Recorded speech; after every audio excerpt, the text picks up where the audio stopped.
Alright, let's go ahead and get started here. Now, I will say, I checked the stream for like 5 minutes and it was stable. If it freaks out, I'm gonna lose my mind. But anyway, still playing on the fresh account. We basically have no one that has any experience outside the old masked man. I do want to try some Scav Girl out, because apparently they did some changes to stamina. So I'm curious how the Scav Girl feels. Though, oh god, the default rig. It's so bad. It's so bad. Alright, let's just go for like a default RPK, I think. With that a 4 times on it. EOTech's fine. We can't bring in too much ammo because we can't really carry anything out. 762. I do not have a lot of you. Aramaki. Alright, that's been purchased. I'm bringing like 300 rounds in.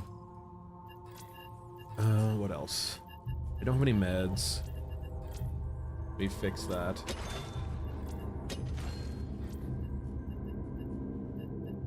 Bring in 5. That's perfectly fine, I think. Let's drop another 100 rounds just to be like try to be somewhat lightweight. We're not doing Frozen Swamp right now because we're on a new Scav Girl with 800 HP. Very squishy girl.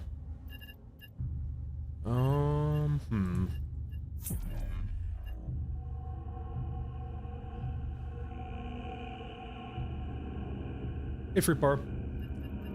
I don't really want to do downtown with her either.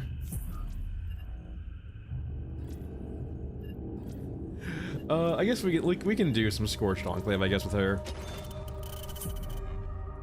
See how that fares.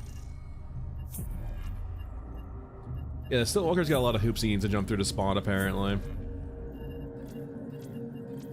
No, not cliffs.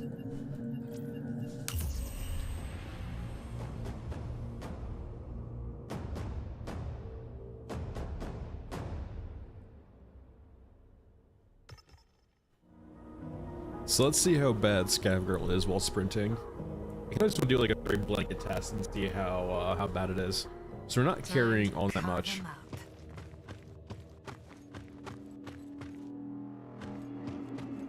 I mean, I wouldn't even go as far as to say that, Pixel. I could just literally say that they're noticing community feedback, because that's been a lot of the posts on the Steam discussions too, right? Oh, that asshole. Go, tanks, go.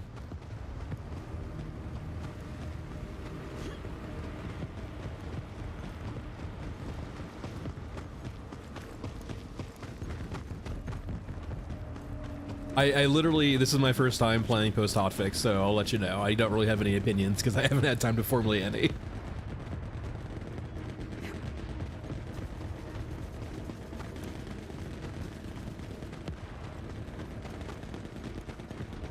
I guess the question would be is, like, how latent can we make Scav Girl? Is Wrecking already dead? No, okay, it's the tanks that are dead.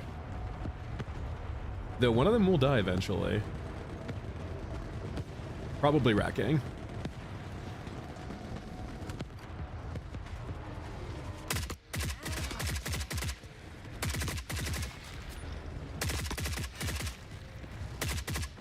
That damn bloom.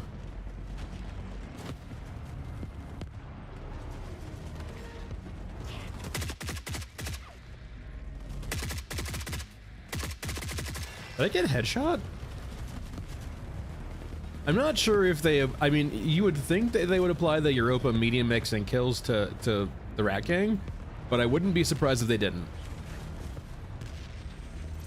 Also, look at it. Look at the magazine through the magazine.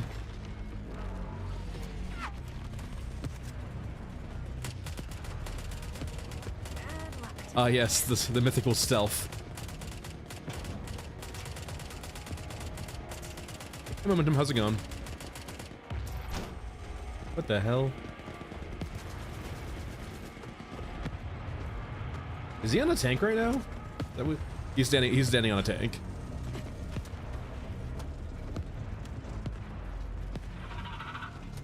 No. I feel like there needs to be a condition that, like, the second a unit steps on a tank, like a medium mech, it just kills the tank. Oh. Here is your king. With his fucking face on the ground.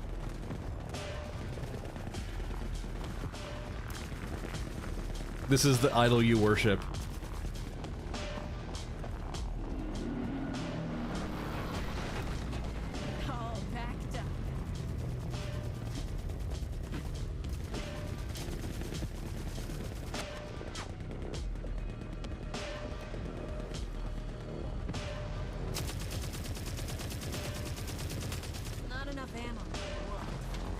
I feel like... Okay, bear with me here. I wonder...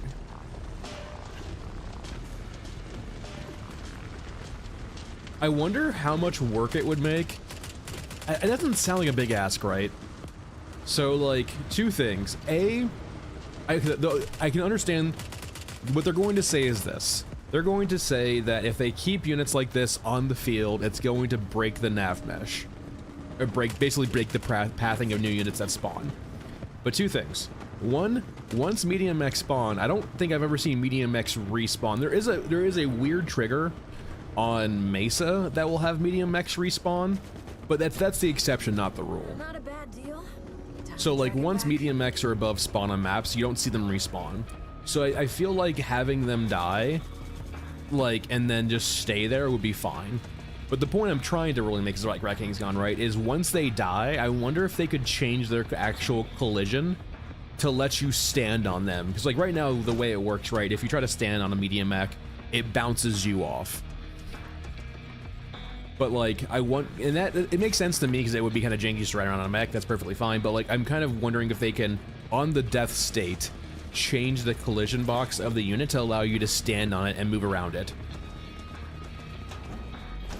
The reason for all of this being is I want to be able just to stand on the dead Rat King and decree that he is a false idol. Amp.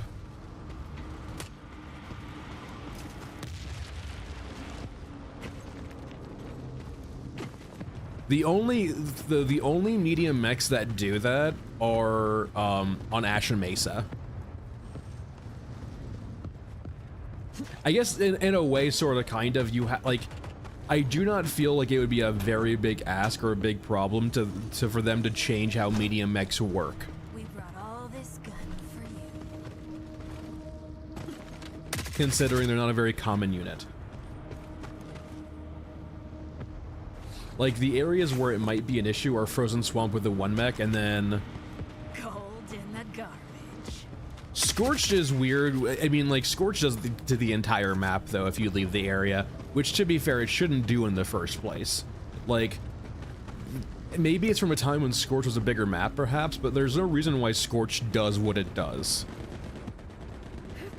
I actually, conspiracy theory me, thinks they've done that on Scorch to prevent issues where units will spawn before you're fully loaded in and kill you. But that's just, I don't know. That's just kind of me, like, conspiracy theorist. Because, like, all Scorch does is once you pass a certain barrier past your entry point, it spawns all the units on the map. It's not like certain areas, it's just every unit on the map spawns. Elephant kind of does it with the far-away trench lines. And then Mesa does it. Mesa's the worst because Mesa, you do a decent amount of backtracking here and there, and you will hit the spawn trigger for some of the mechs over and over again. But by and large, it's like only one particular spawn on Mesa that causes it. But like, I would 100% take that trade-off of medium mechs and higher don't respawn if their corpses stayed on the ground. It's not about spawning everything, Biggie Chug. It's just more in the sense of, I'm just gonna call you Brender because I know you're Brender. It's not about that, Brender. It's more in the sense of it's mainly about like the certain maps that have respawn areas. Like for example, Mesa's been the worst always, right? Where if you leave certain areas and come back, the same thing will respawn there. And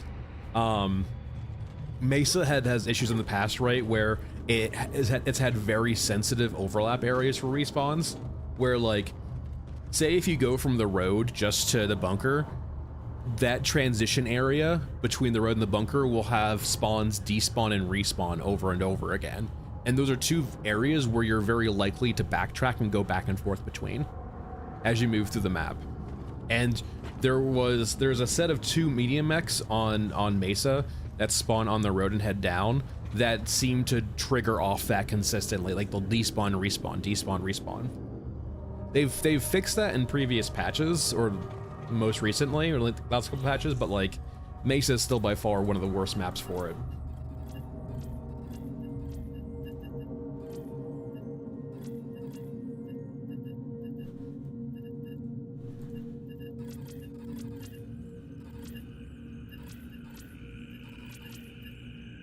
Yeah, the problem is ultimately that the system, like, they don't have a system to handle like the respawns. It's just when you're in an area, certain units spawn, and when you're not in the area, those units despawn.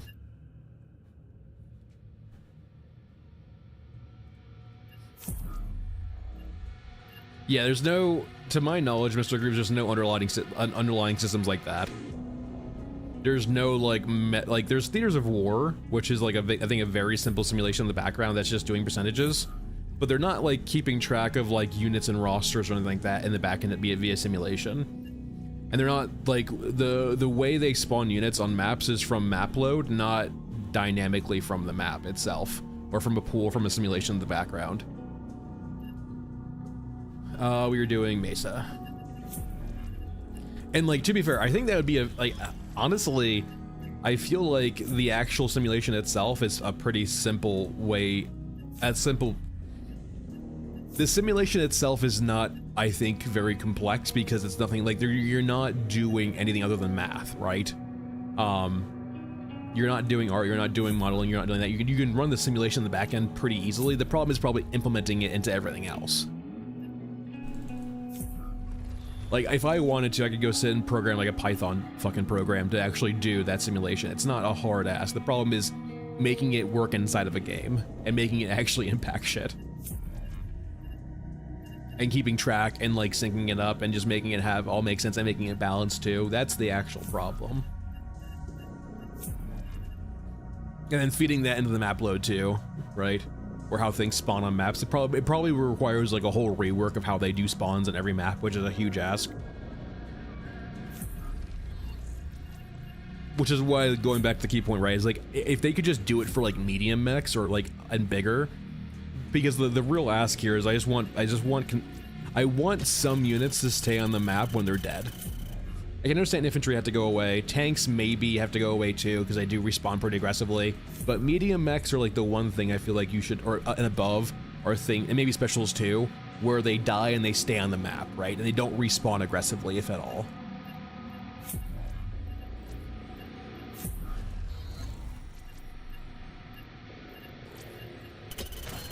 The only problem with him is he can one-shot me with a grenade launcher.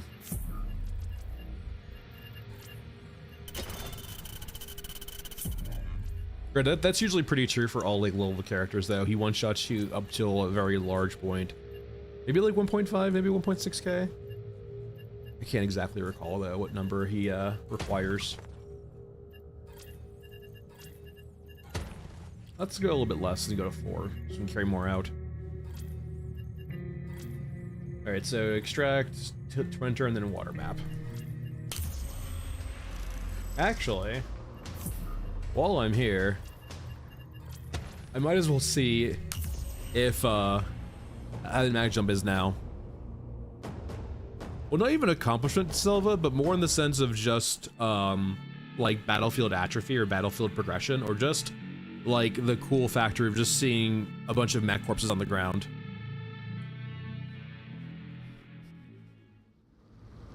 Shaders. This might take a second.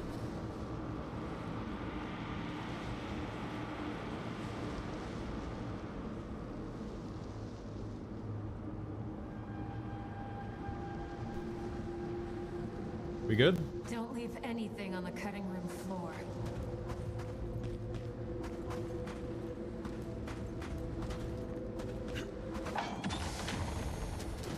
Oh, thank God. I don't take falling damage anymore from the magic jump.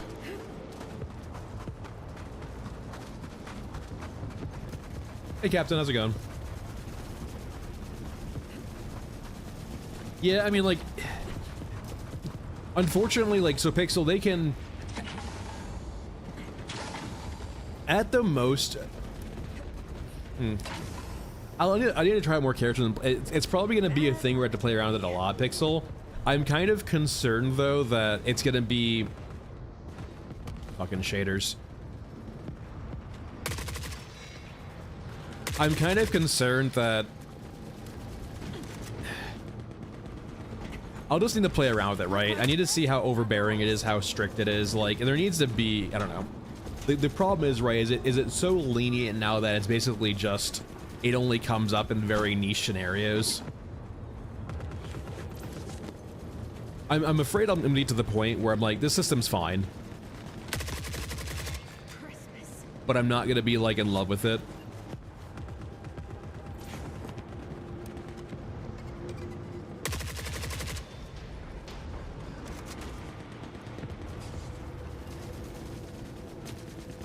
But that just might be a design thing too, right? Where like there was no way I'm ever gonna love a system like this, but it's passable to me. I am nonplussed with it, but I don't hate it. I hear mech. It's not racking again. Didn't you just die? Didn't you literally just die? Why are you here? No one wants you here, Mr. I was gonna say Blood Panda. I'm sorry.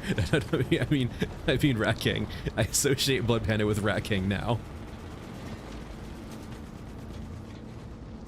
Much like Y7 is the ultimate Mother Courage simp. Blood Panda is #1 Rat King lover.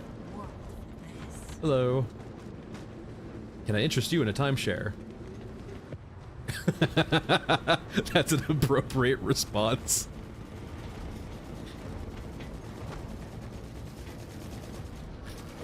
He just immediately noped the fuck out. What the hell?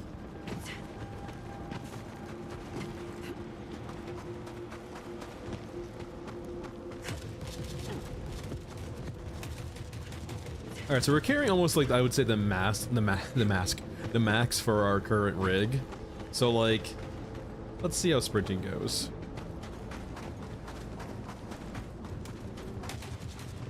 This is like probably best case scenario because we're scav girl. I mean that's a lot of sprinting, and then it starts recovering. Yeah, I mean it is what it is. It's the core of the problem with me, right? Or the problem with the system, I feel like. What the fuck? Was that a brawler?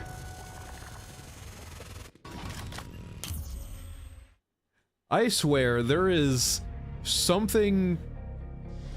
I swear, it feels like there is some weird, like, headshot thing going on where enemies can headshot you. The damage feels so weird sometimes. Where it's like, suddenly, like, you'll get trickled, and then you'll just take a big chunk of damage in a very short span.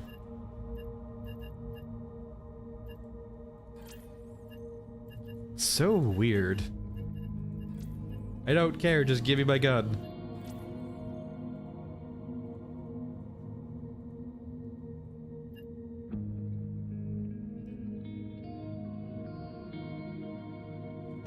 I just don't like the idea. Hold on, let's just see if I've had this theory for like so long now that there's some weird headshot bullshit going on in the game. Hey, Survivor. I don't just Gabe. There we go.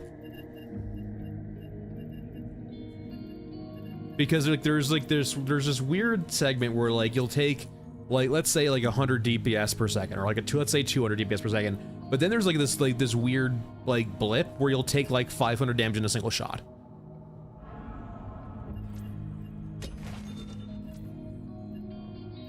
There is something funky going on, and like the problem I have is that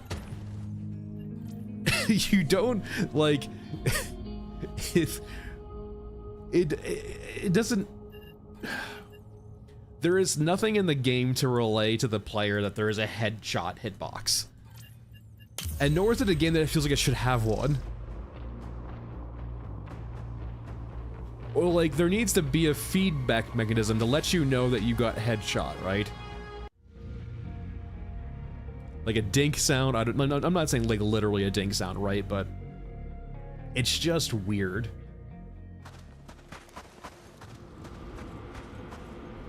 Oh, hold on. I might be able to... No, I see YouTube chat too. They're both on here.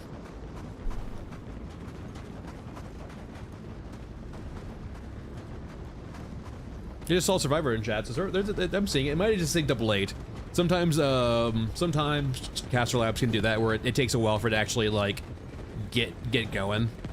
But I see Survivor not talking, so YouTube is getting relayed. No, but anyway, like, there needs to, like, I'm not against the idea of headshots, but it doesn't feel like that type of game to me, right? I'm not picking up an R8. That seems like a waste. Like, if you disagree, please let me know. But like, it just moving around and playing this game, it feels too arcadey for it to have player hitboxes like that.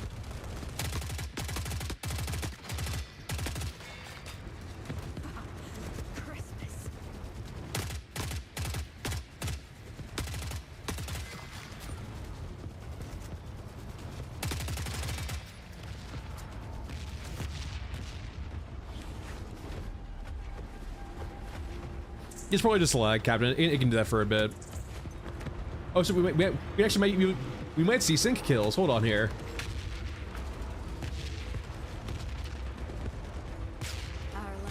No, right now they're just mailing each other. Oh, there we go.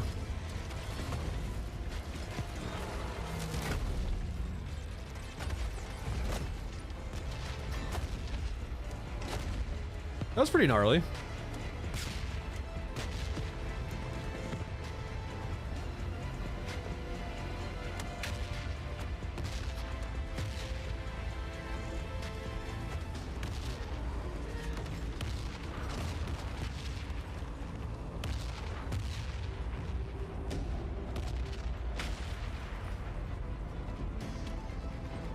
There's no sound effects yet for it, though. At least in this one, in this particular one.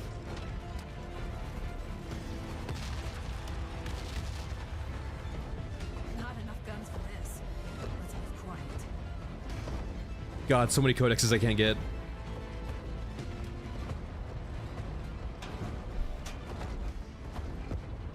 Okay, there's water map.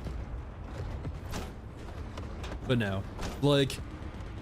It's usually like the RPK guys that do it. It just seems like the RPK does something weird. Like, no other gun feels like it headshots you outside the RPK. Or rather the Euruskins. It might not only be the RPK, but it's just something weird going on.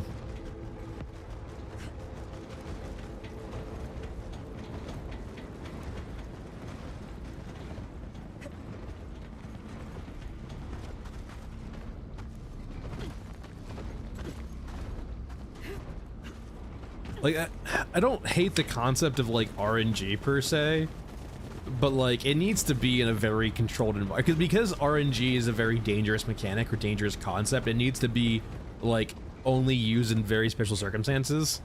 Having just an RNG check of getting, oh, by the way, you got a headshot, so you're dead. It doesn't feel great. Or rather, it breaks the paradigm of, like, I don't know. With the current HP system we have, it feels wrong to have headshots, right? Against the player. Yeah, focus on him, please. Go medium X, go. There's my shit. Yeah, Scooby.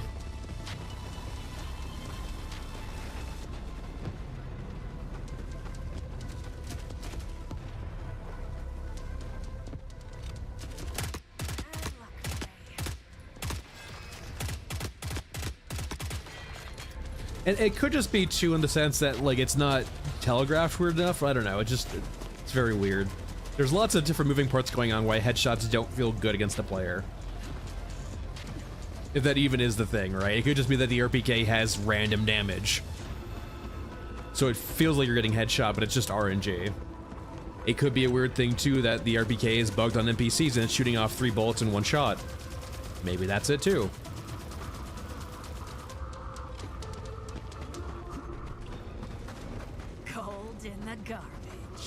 There's something funky going on with that particular unit, with that particular class of unit. Not enough ammo. I should really start bringing drills though, I will say. Just because you never know when a medium mech will die.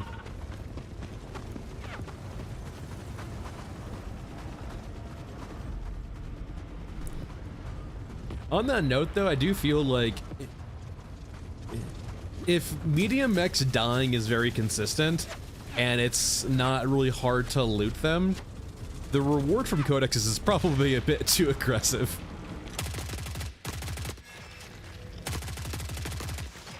Taking fire.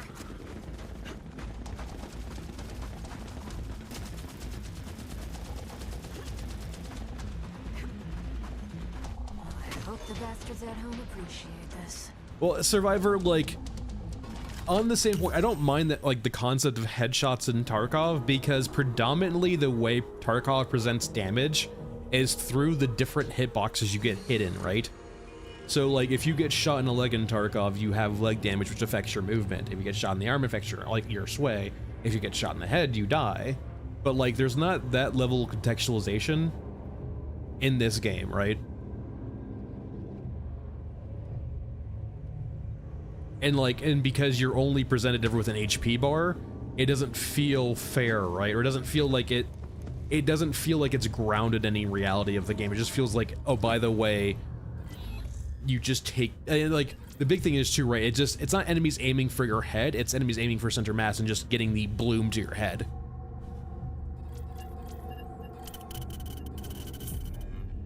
Tarkov has helmets too, like, right, I mean, granted, helmets have varying uses. But like, when you get shot in the head in Tarkov, right, you also do just have the screen saying you got head-eyes. In this game, there's nothing to like say you got headshot in the head, you just take 500 damage. I mean, Captain, kind of, sort of. I mean, I'm busy, like, very busy right now with work or school. But like, there's videos, there's scripts on the works, but like, will I have time to edit them is the question. Editing is not a fast process. I hate this system so much. Yeah. Like I said, like, there's no, like, there's so many different solutions to the problem here. Like, you could have hitboxes too, right? But it just needs to be relayed to the player in a certain way, right? And it needs to feel fair, like, it's one thing, like, for example, when you're fighting against, like, raiders or, like, high-level scavs or PMCs in Tarkov, right? Like, NPC ones. You know that they're going to aim for the head a lot of the time, right, too? And to be fair, honestly, if you ever played SPT Tarkov, like, sometimes you go and tune down the scavs because, or the AI PMCs, because they will head-eyes you way too much. Like, they will, like, you have to configure the actual scavs to aim for the body a lot more than the head, because players will do that too, right? Like, I'm a center mass player. I generally do not go for headshots all that often. I rather aim for center mass and get, like, led down range quick. That's the type of player I am. But, like, if you just add in a random variable to certain, like, NPCs of, like, there's a chance they're just gonna hit you in the head, I don't know. It's a very nuanced problem, right? And it's got a lot of different problems in regards to, like, how they present to the player. And as I said, I don't know if it's, like... The core problem is this, right? There's a scenario in this game where you take a sudden burst of damage in a stream of consistent damage, and it doesn't make any sense why that happens. And like the only way I can currently rationalize it is if it's some weird headshot mechanic. It could just be a weird desync thing or a thing with NPCs where sometimes they'll shoot a lot of bullets in a very quick span. Maybe, for example, it could just be that for this stream of bullets they're very accurate, and so they're actually hitting with most of their shots. But for whatever reason, like, there is an abrupt, especially against your Ruskins for some reason, it seems to primarily happen with your Ruskins. Sometimes, like, I think mainly the RPK is what I feel like it is. That occasionally they'll go from hitting you for like 200, 300 damage a second up to like 500, 600 for like a brief microsecond.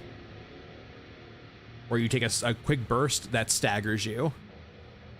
No, Irish, no, actually, like, there's instances where it's just one enemy. It's not even a firing squad.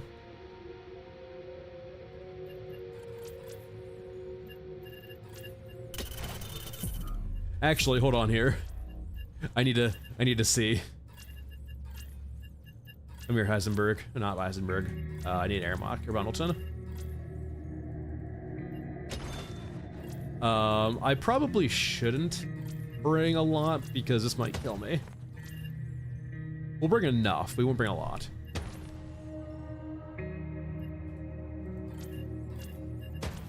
I'll probably will need a lot of meds though. We're gonna see if this still works. I mean, that's ways of doing it. Granted, like, you can like do indicators like a screen effect for getting shot in the head. You could do like a dink sound, or you could do just like a clear like animation or reaction. Hey, MK, how's it going?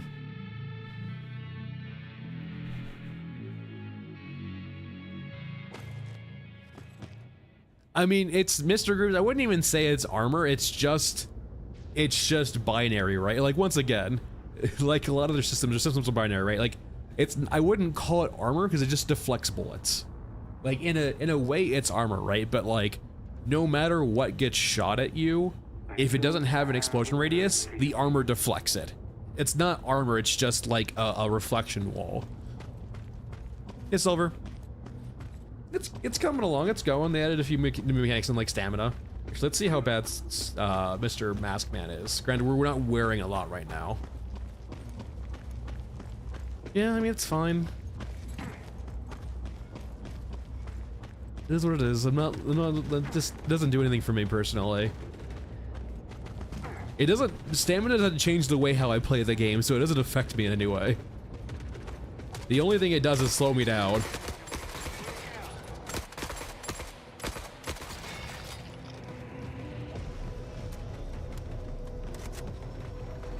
Ooh, gotcha.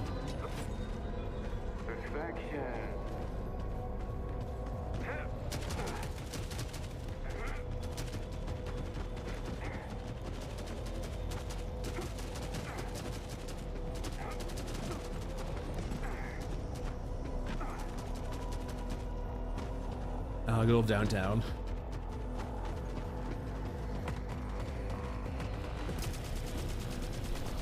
I don't have enough gear to survive this. Brother, Irish if only. I would break. I think they would never do that, Irish, just because you can already break maps with pneumatic jump, and being able to get higher would just break it even more. Don't miss. Make every shot count. I think their level designer eventually had to figure out, like, okay, I need to design for the pneumatic jump, because there was lots of areas in the older maps where this, like, you could clearly do a lot of broken shit you're clearly not supposed to do with pneumatic jump. And like, to be fair, like, you can't really blame the level designer for that, right? Because like, if they don't know how high the player can jump, they're gonna assume default height. Then you had pneumatic jump in later, and you're like, you pieces of shit, look what you made, look what you did. Now I have to go back and fix all of this.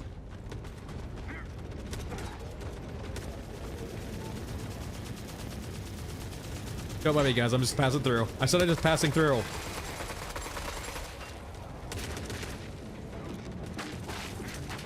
Fucking stop.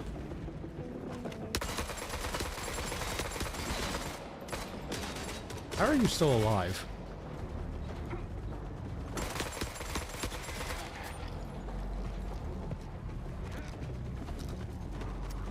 Alright.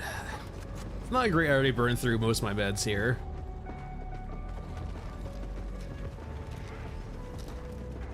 Because this is probably gonna kill me or hurt. Not this one, but the next one.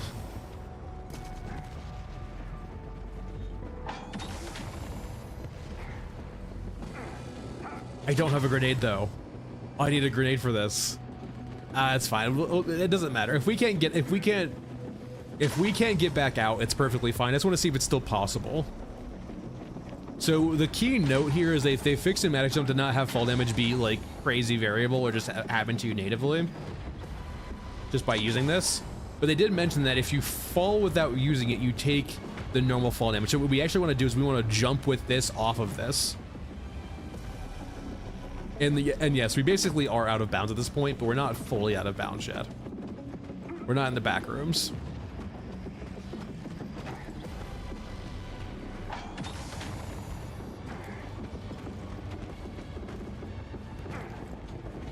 We're not in the back rooms yet. Let me rephrase.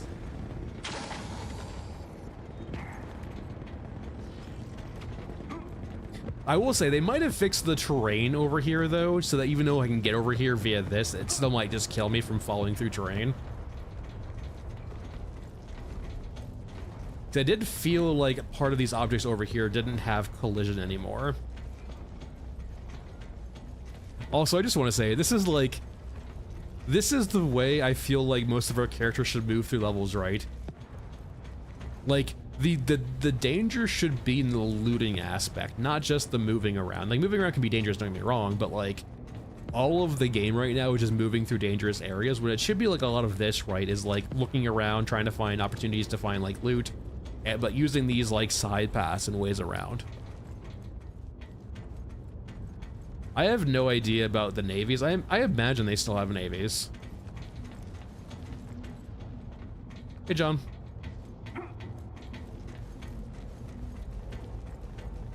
All right. Let me make myself the best chance here to survive. All right, so we need to probably pneumatic jump down here.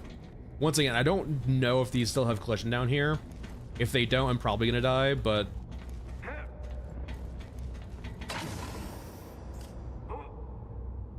Okay, we are alive. That really fucking hurt, but we are alive. I felt like these had collision before. So maybe they fixed that? Yeah, I think these definitely had collision before, because you could... I remember us going around on them.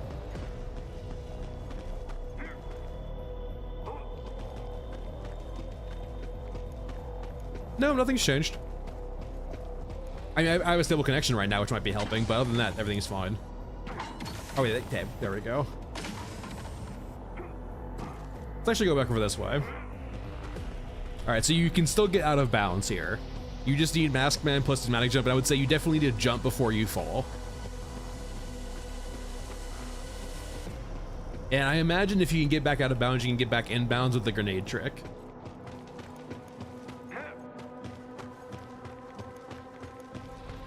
Ignoring the... Once again, I just want to say this. I'll probably back out soon because I can't get back in.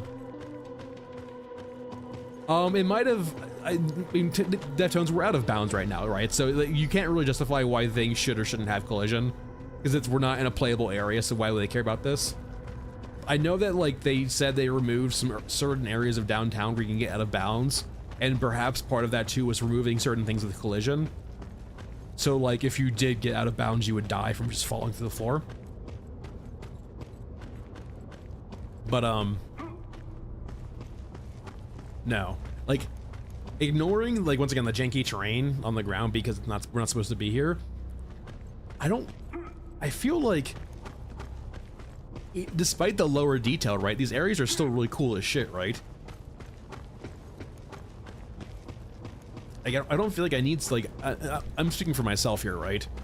But I don't feel like we need, like, super highly detailed areas just to have the feeling of, like, being in the post-apocalypse or being in this, like, wasteland. Yeah, I felt like these had collision before. But they kind of still do, okay. Just really janky. Alright, I'll probably back out in 1 second once you get to the edge here. No, they still do.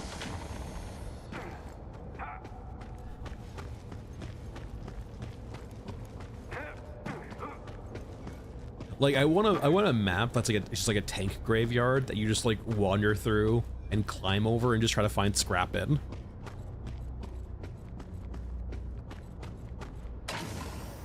100% BP. I'm the same bait. Like moving through here to get the moving through a map like this or areas like this to get the conflict zones is really cool and immersive, right? And you can still put like random events in here, right? Now, some people might find that boring, which I would say is fair, but like that kind of, those boring areas, that kind of existential dread or that like build up of areas that might have nothing, I think add to the tension of an extraction shooter, right? Like think of like Shoreline, right, on Tarkov. There are so many empty areas of Shoreline, but because there's always that just small random chance you might run into someone, there is always that little bit of dread. And some people just sprint through, right? Some people just like, you know, if it happens to me, it happens to me, but I'm not gonna play around it. Which is fair, right? But like having those open areas, those large areas that are just movement focused, that can have, you know, encounters, but not always, not consistently, is nice. Goodbye, my friends. Did you not add a kill floor to this map? Really?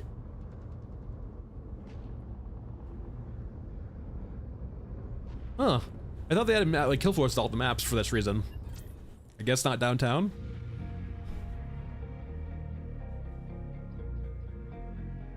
Yeah, Dark Star, like small patrols at most. But like, don't get me wrong, I love the highly detailed maps, right? But I feel like I would rather have bigger maps that are less detailed. Like they do like a really bang up job on the maps that have tons of detail, right? But I kind of wouldn't mind the opposite. Alright, we are on, let's go shoot over to Bagman. See how, so the fix to Bagman, the change to Bagman, right, is that he's basically unaffected by weight now. Like, no matter what, how much Bagman carries, he just moves at the same speed, or has the same stamina, right? So I'm kind of curious how that feels. Do I have painless, by the way, right now? I do not, okay.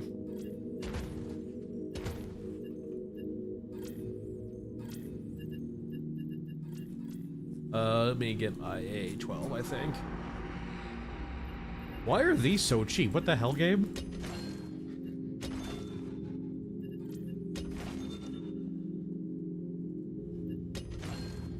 I don't have the mag for this though, I don't believe. Yeah. I'll have to farm that up.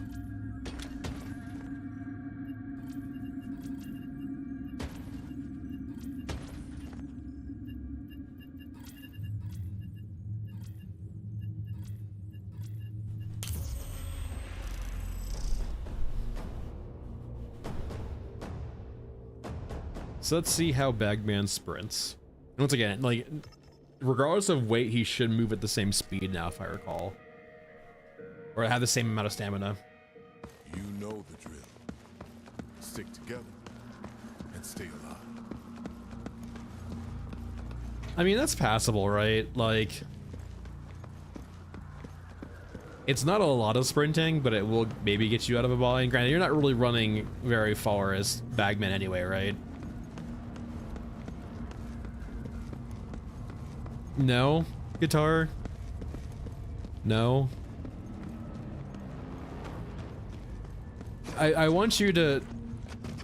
In a perfect world, PvP wouldn't be a bad idea, but it's not a perfect world. And the second you do PvP, you get the people who only care about PvP coming in, trying to skew the game's design to cater to them, while also being degenerate, while also promoting things like cheating in RMT.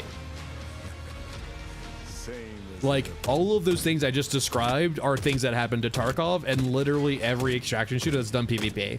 Same thing with Marauders.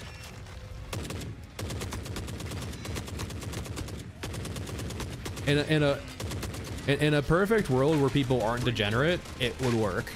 But I have bad news for you.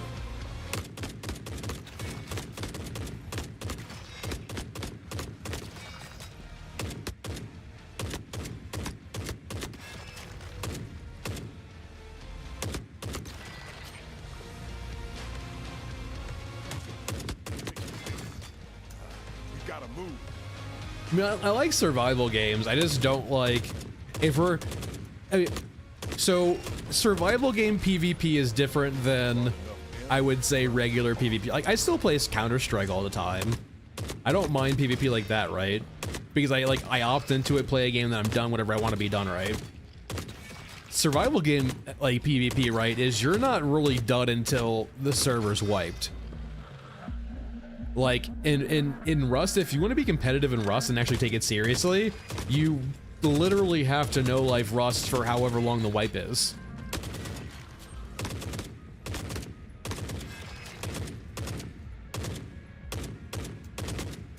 Because if you won't, someone else will.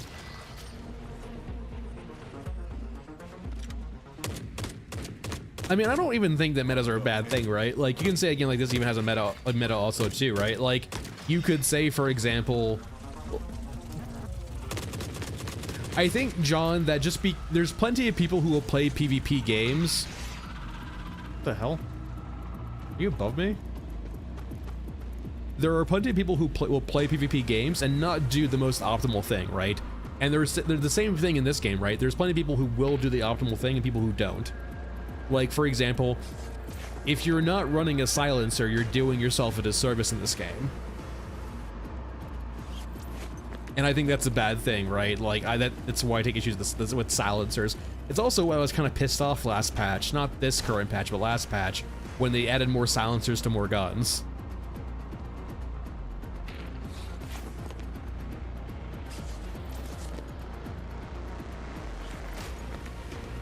If literally every gun has a silencer, why just not run a silencer?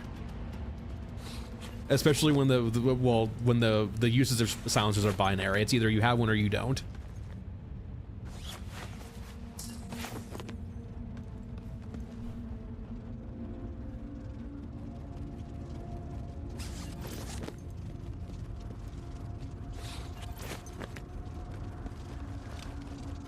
It's also like, for example, too, like this game, you can say this game has a meta also too, right? It is what it is. Like, why use it?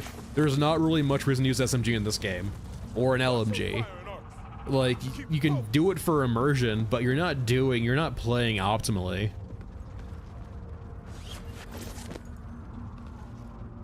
Like, if you want to use the saw because you really like the saw, sure, but you're gimping yourself for using the saw.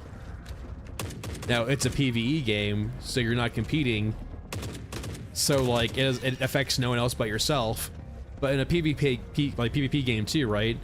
If you're playing solo, it's only affecting you. You're giving yourself a handicap, but it's only affecting you. Now in a team game, you are in a way gimping your team, which is why people take issue with that. Like that's where the meta comment more comes up than anything else, right?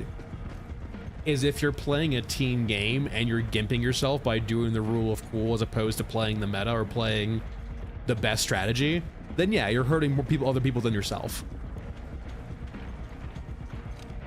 In Tarkov, you can say that, like, you know, there's a meta, but if you're not trying to be some, like, I don't know, if you're not playing with a team, right? Who gives a shit? You're not playing optimally. The most fun I had in Tarkov was just doing meme guns. Shred 'em fast.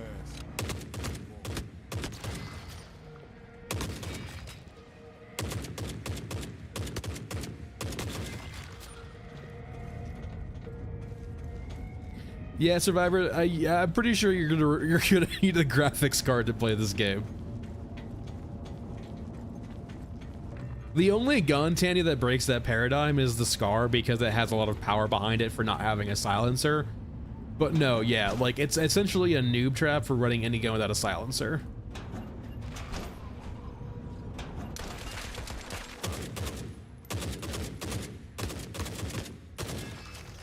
And every time, like, I don't bother responding to them anymore because there's no fucking point.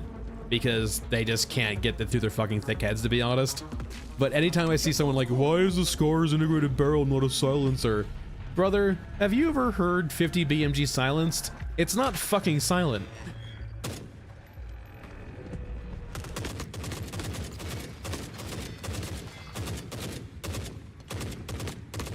There is a reason to actually silence the 50 BMG or 50 caliber ammunition, right?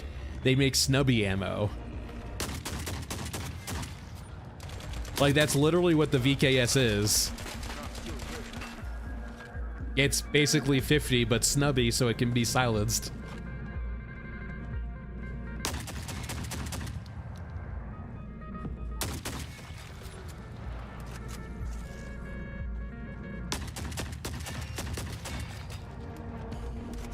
Why are the cyborgs so silent? Why do the cyborgs make no sound? And Survivor, that's the crux of the issue, right? Is that silencers are binary. It's either you have one on or you don't, and it's either the enemies are deaf or they're not.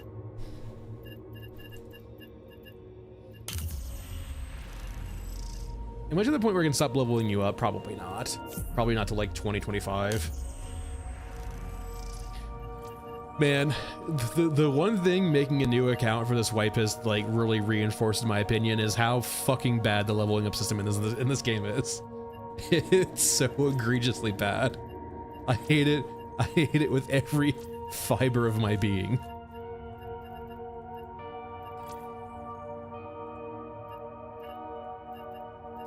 I mean, I can't afford it. I can't afford it, understood. Let me fix this.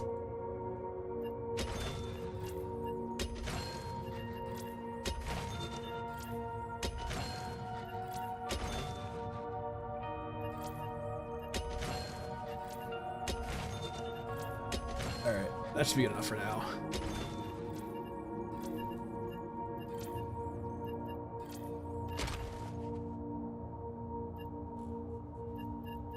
I mean, there's lots of different ways of balancing it, right, Tandy? But like some considerate, like right now, it seems that all of their weapon passes have been like pretty global and not bespoke per gun. And like once again, it's 44 guns, alright? It's a lot of guns to go by one.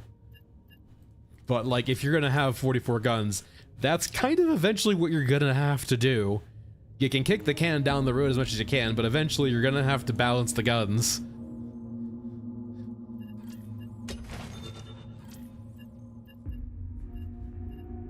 So why not sooner rather than later? Because like once you get the bulk of the work out of the way, right, then you can start going slow and just doing a few guns at a time, tweaking their numbers here and there to make them more like in line. But like the big pass has to happen eventually.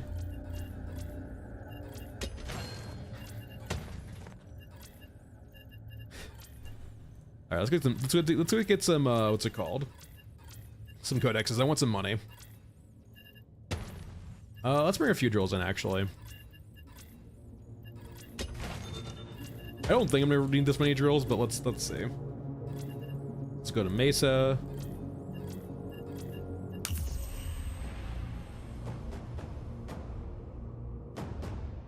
It's more Mr. Grooves. I just hate the whole loop of prestiging. Like, leveling up is supposed to be about players gaining power over time, not just resetting themselves over and over again. That's what prestige is for, but prestige is supposed to be a late game thing when you want to like reset yourself and get some like vanity reward. Free part, we just saw 2 of them earlier. Yeah.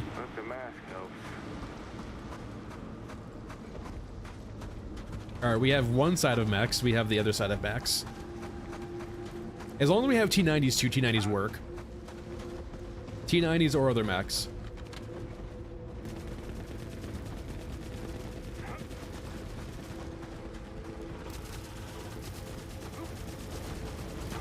Yeah, you prestigious levels in this game, but it's also partially a prestige system too, right? Where it wipes your experience progression.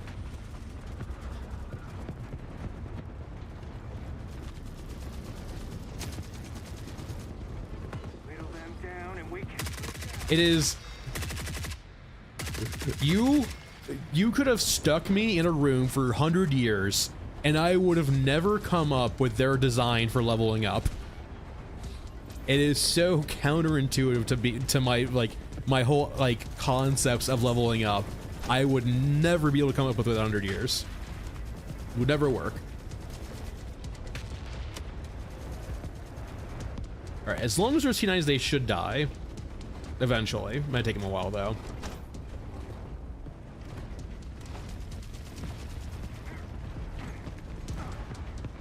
Do we have T90s? We don't. They might not die then. Actually, no, there's T90s over there. We got one. You have to do so much work. T90.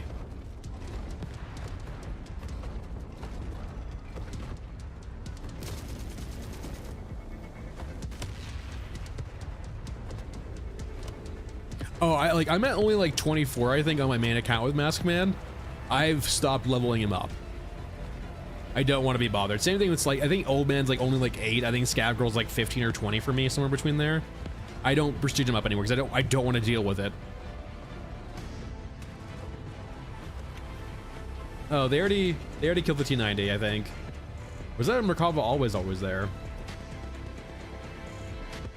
That's unfortunate. No codexes this run. I mean, they would die probably eventually, but is it worth waiting for like 15, 20 minutes?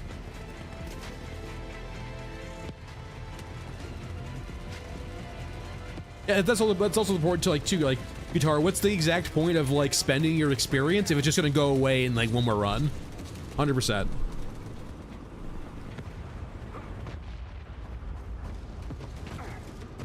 And so, like, sure, there's progression between your like your experience and your with your HP and like walk speed. Like, there is some progression there, but like, just why?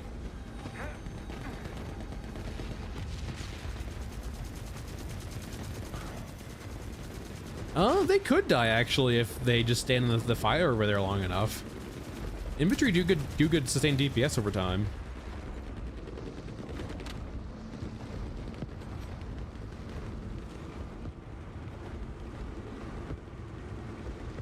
Oh no, like that was kind of my hope survivor back in the logistics update, or like the respawn update, whatever you want to call it, back in March. I was hoping that they were gonna add like actual like helicopters or like vehicles to the game for like moving infantry around as a form of respawning. Like you would spawn infantry outside the map, like you know, far outside bounds over here, and then have them like drive in.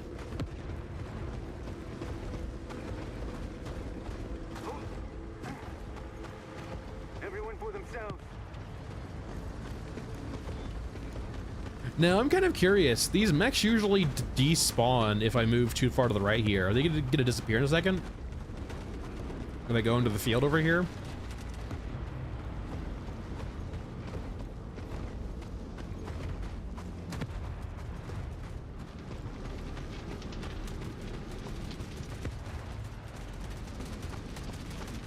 Or have they caught, like, I don't think they have boundaries. I think they did, like, they're still attached to the original spawn area.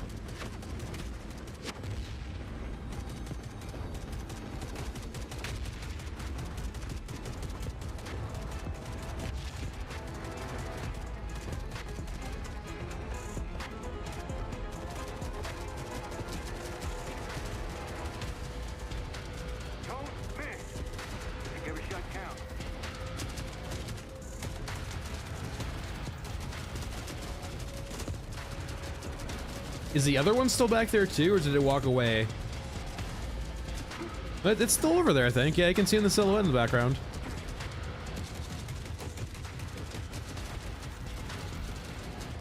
I mean, yeah, they're staying spawned for right now. I wonder if I go inside the crawler while they despawn. Let's try bunker first. As long as I'm the last one standing.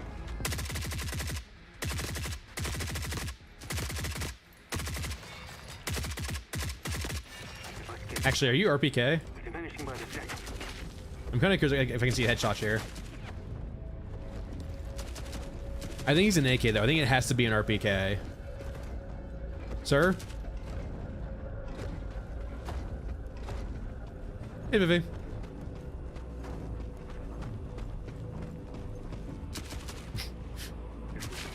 Stop it. Oh, he's dead. Okay, understood. This is the Forever Winter Vivi, by the way. It's a PvE extraction shooter where you're a scav in basically a giant global war, just trying to survive. It's early access. It's a bit rough around the edges, but you know, it's got good art. All right, if I go in bunker, will these guys despawn? Like I said, I think the only spawn that will actually despawn are the road ones. The road ones are the ones that are the worst on this map for despawning. But let's save. Every shot counts. Now, I think still inside the Titan, everything will despawn outside, but we can go check that out later.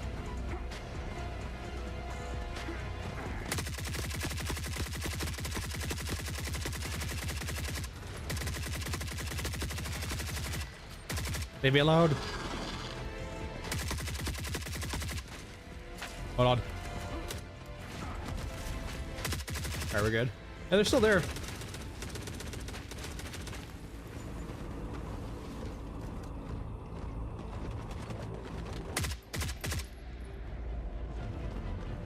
Yeah, if you like Grimdark, if you like Grimdark art, you probably will like the art style of this game. They're still working very hard to develop the game itself, right? But like, it is, if you like the art style, you're gonna like this game. You will vibe with it. All right, so the only thing I like, so these were the two default mechs that spawn on the map, by the way, like over here, which are the ones that usually do not despawn outside.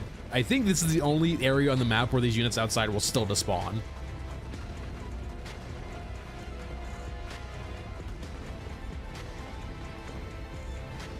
So for example, right, like this is a map where I definitely feel like they could probably have mechs die and stay spawned on the map without despawning them, just like leave the corpses there. They can get rid of the fire, don't get me wrong. But I think having the mechs actually die and stay on the field and not get like despawned after a minute would be nice.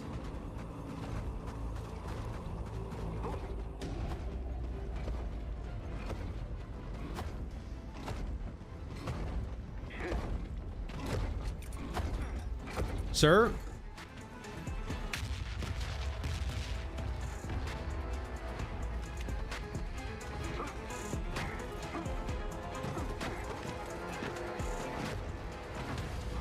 There is some level of controller support, but it's very early access, and so the controller support will wax and wane during development.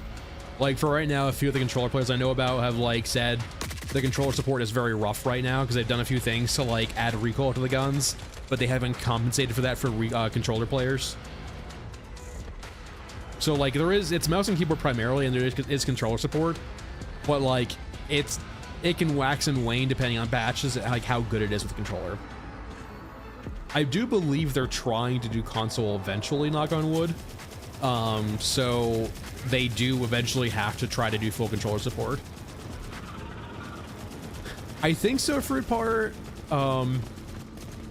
It's one of those things, I think, Fruit Par, where unless they make it absolutely dramatic, no one's ever gonna notice it. And it might be dramatic enough. The problem is, Fruit Par, I will say, when you're being chased by cyborgs, your eyes aren't necessarily usually glued to your stamina meter. It's more about feeling.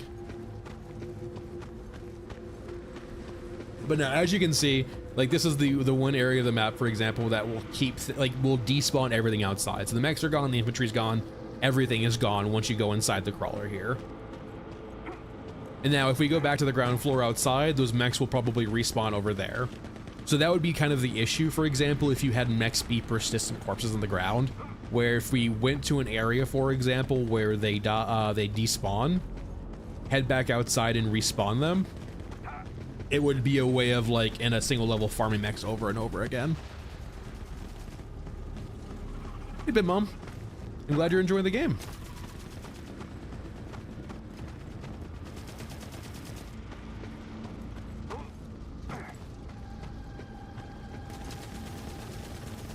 I also think Fruit Par, on a certain level, they're currently doing it by, I think, quantity, they said, right?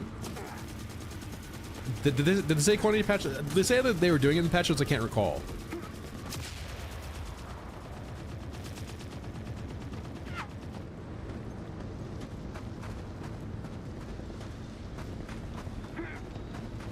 If it's by quantity or by like units nearby, it probably just needs to be a flag for certain units, though, I would think, right? Like, it'd be crazy, for example, if being chased by 5 cyborgs does more for your stamina than being chased by 1 grabber. I feel like the grabber would be the one that actually induces a better response from you.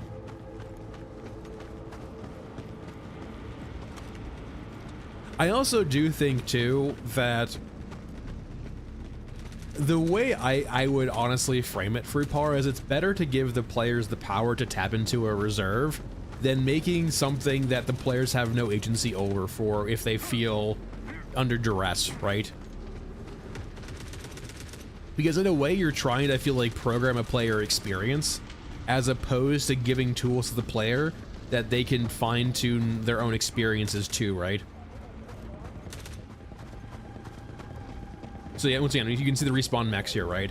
These are the same mechs as earlier. They're new units, but they're the same mechs that spawned earlier, right?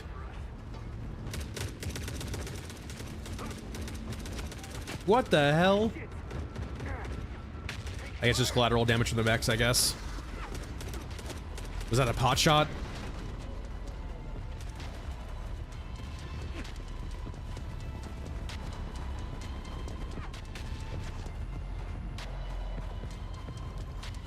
It's kind of why, like, mentally to me, I prefer stamina to be a much larger bar and to be, like, much slower regenerating, right? So, like, if you are too aggressive with it early, it punishes you later.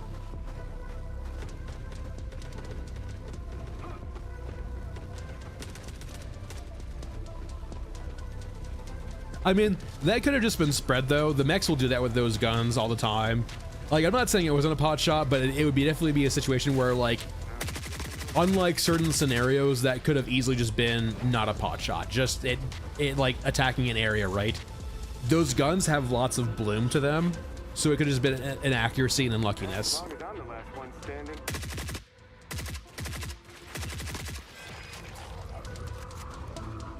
Hey, blood.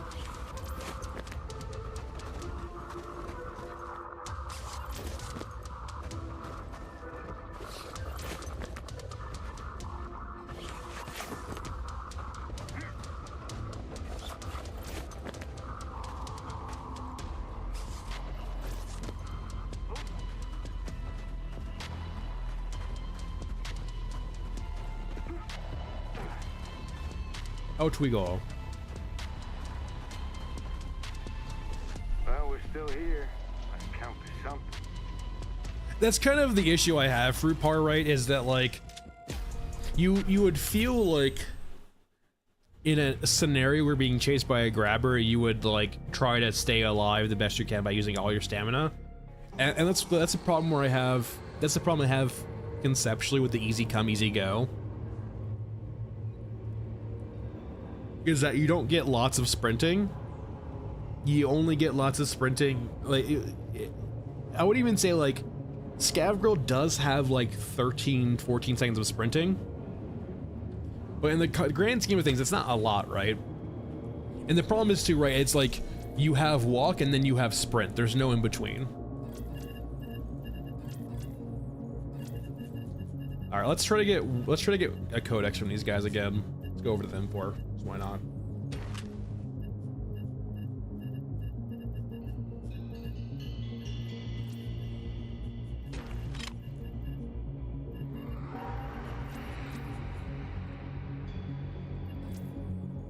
Yes, I need to go sell things. Vendors, Grillo. How would you like Cyborg Head?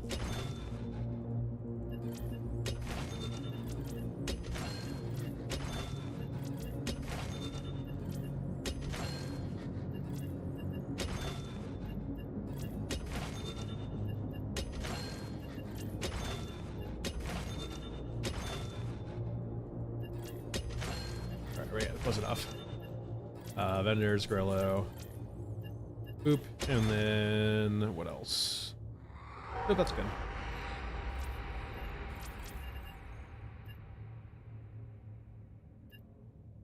There is, yeah, Scav Girl. She is fast. She can't carry a ton, but she is very fast and very fragile. Let me go back to you. I typically play Masked Man because he gets the best choice of gun. He gets a lot of different guns. He's a very all-around character, but he leans a bit more into just using firearms.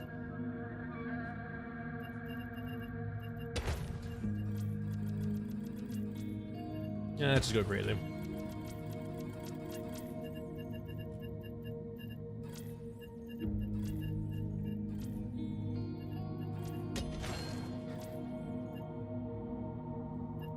So Survivor, the way I would approach the problem, right, and like I will say this is probably thinking of much bigger maps than they currently have in the game, but if they're ever like trying to do multi-raid, I think a system like this works a lot better conceptually to me, because it adds another, if they ever do longer raids or multi-raid, it adds another axis of consideration scavengers have to take into account when they're doing multi-raid, right? And that's kind of just rebranding stamina to energy, or having it basically be akin to energy, right? Where it's a much larger bar, it takes much longer for you to drain it, but as you are draining it, a part of it's unrecoverable, right? Asterisk mark, right? So like, let's say for example, if you have, let's say at a base level, right, you as a scav girl can sprint for a minute, and that will drain your entire energy bar. Let's say you only get 90% of that back. So you sprint for a minute, then you have to like say walk around for a while. Say for example you only uncover like, or let's you say you sprint per minute, you drain like 90% of your stamina, you only get 10%, you do lose 10% of your bar, and then you have to wait for like you know, the same time to get all your stamina back. Or maybe like only like half the time to get your stamina back, right? Like 25 seconds to get your stamina back to like 50 seconds. From there you can do a few different things, right? Where you can maybe have like food recover some of that stamina. You could have food overcharge your stamina. You could have drinks overcharge your stamina. You could actually add consumables that do things that interact with that energy system. You could also do, in a sense too, the key thing, right, is I want them to include like a reserved portion of your stamina that you do not natively want or can use without going through a step to do, but it gives you an oh shit button, right? So as opposed to having this kind of weird system in the back end that says if you're surrounded by 5 cyborgs you get extra stamina, I would rather be in the sense of if you're surrounded by 5 cyborgs, that extra little sprint bar that you have that's only reserved for special occasions, you might want to use now. And the consequences for that, right, is like, say for example, if we're going to my system, right, where the stamina bar is much larger, that reserved bar might drain your energy and lock it up very, very quickly. Maybe for example, you can sprint forever, right? But until you like, say for example, a minute long sprint time, but you can sprint past that minute, but then you see your energy start draining quickly, right? To the point where if you drain your entire bar of energy, you can't run anymore. It's essentially afterburners, right? It's that tapped reserve everyone has for emergencies, right? For your fight or flight. I need drills. Like us as humans, right? We do have that tapped reserve that's only for emergencies. Now, granted, we don't really have the ability to unlock that natively. Like, there has to be something psychological going on for us to untap that, but like, it does exist.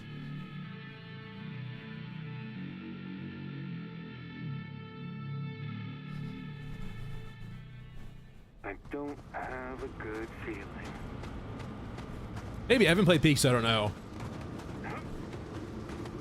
I'm not saying like, by the way, what I am saying I don't think is rocket science. I don't think the system I'm saying is like some system that's never come up before, right? It might take in different parts from different games or different systems, but like I don't think when I'm coming up with this novel. But I do think like a system like that makes a lot more sense for a survival-esque sort of grimdark game, when you want the choices to be more tactical, I think, right, as opposed to just easy come, easy go. Like, I sprint for 10 seconds, and then I just wait for 10 seconds.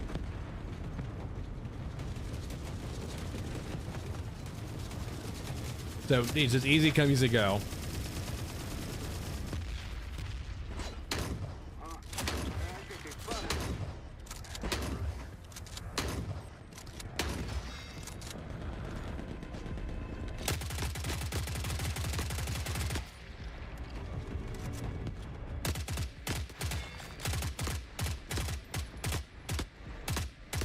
I need to go find a,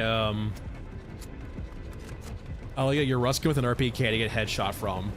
So that's right. It only does it to that, like, that only that one type of character does it.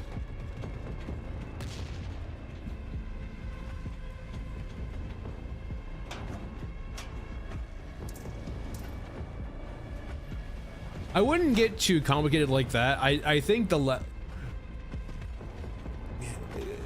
I already think the UI is getting a bit cluttered at this point. I think the less bars, the better. Trying to carefully.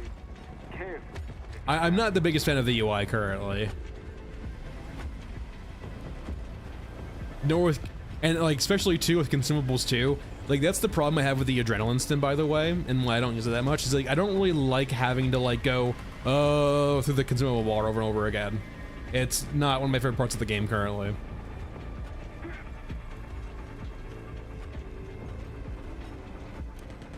Everyone for themselves. But like the main thing I'm talking about too, like if they ever do multi-raid, where maybe it might take you like an hour to go through a session of raids, that could be the cool factor too of raid, of like you're having to pack for that and having to figure out like, okay, I need to bring, if I want to use stamina a lot, right? If I want to, you know, really be aggressive with stamina use, I need to bring lots of food or certain types of food. And that now becomes a resource, right? And I could try restocking in raid, but that might involve me going to certain areas I don't want to go to, or vice versa, like just doing certain things that like might be go out of the way.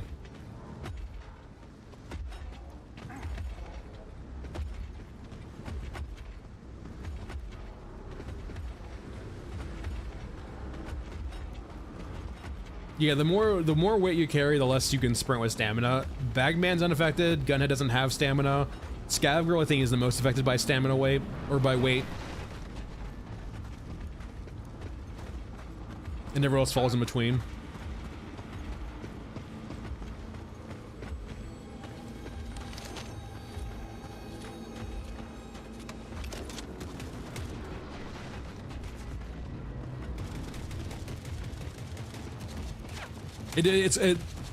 I will say, Vivibun, that that's the game designers are like trying to harken back to a day where the game doesn't tell you everything or really anything.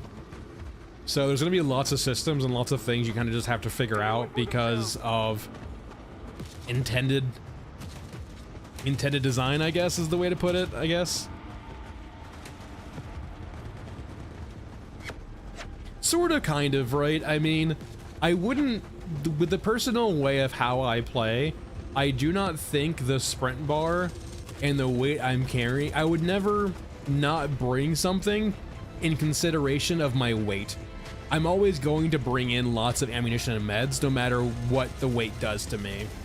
Because no matter what, like, running away isn't going to solve the problem of you getting shot.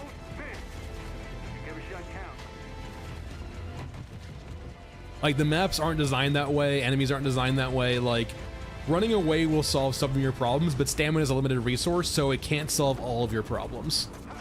Not like a gun can.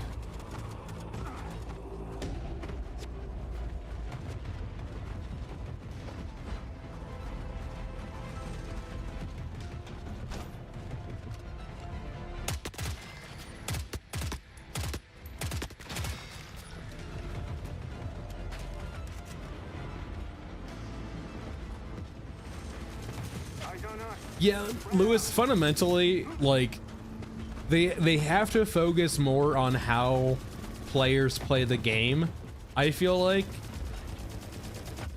Like, if you keep adding your puzzle pieces, as Miles says, right, and, like, it's still, the game is still playing the same way, you might need to go to the drawing board and figure out, like, what your game currently reinforces and why, and how to solve that if you don't want them to be playing that way. And like, it's also about solving in the correct way too. They could make like, imagine if just they just made everything unkillable, right? Guns are so, like, suddenly no longer the solution to everything, right? Because guns can't kill anything anymore. But that doesn't solve the underlying problem, right?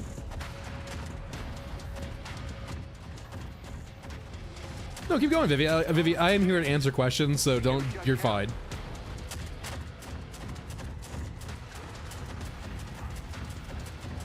Hey, Camphor.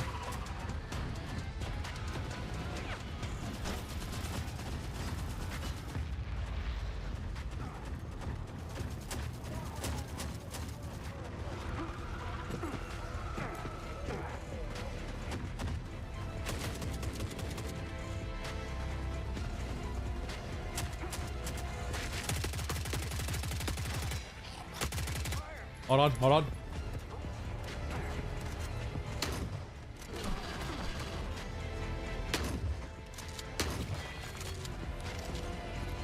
That trigger's always been there, yeah, foe. It has.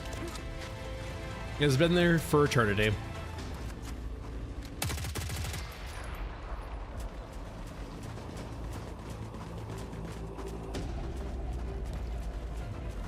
Yeah, I mean, part of this update was them trying to reinforce that, but they didn't really solve the underlying issue where the game is designed such a way with enemy density where it's just easier to mow things down.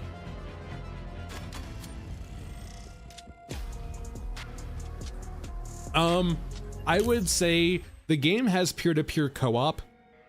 I would say it's personally in kind of a bad way right now. I'm not sure how much time they're spending on fixing it. I do think they will fix it eventually, but it's a question of how important it is to them currently because they have limited resources. But the game is all PvE, but it does have some co-op to it, right? Basically anything you can do in the game can be done single player though, with an asterisk. There is a railgun that requires a team to use, but all it lets you do is do something that you're not really supposed to do anyway in the game, which is kill unkillables. So like, people take issue with the railgun because it's group content, but it's more in the sense of they're just out on the outside looking in and thinking the railgun's really cool. The railgun isn't cool. It's fucking boring as shit, to be quite frank.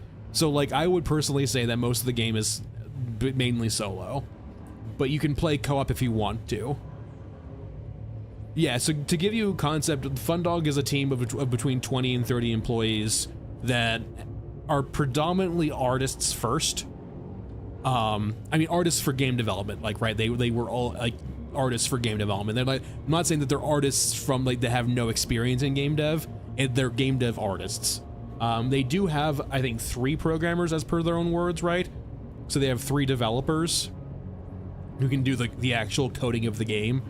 The rest of them are more like on the art side, focused on doing animations and rig work and other stuff like that, and doing like maybe some light stuff with Unreal Engine 5.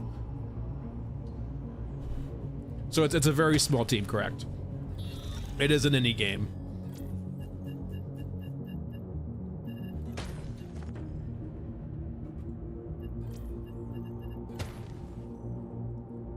I want my Codex's game. I want money. I'm a new account, I need money. All right, assume Mason one more time.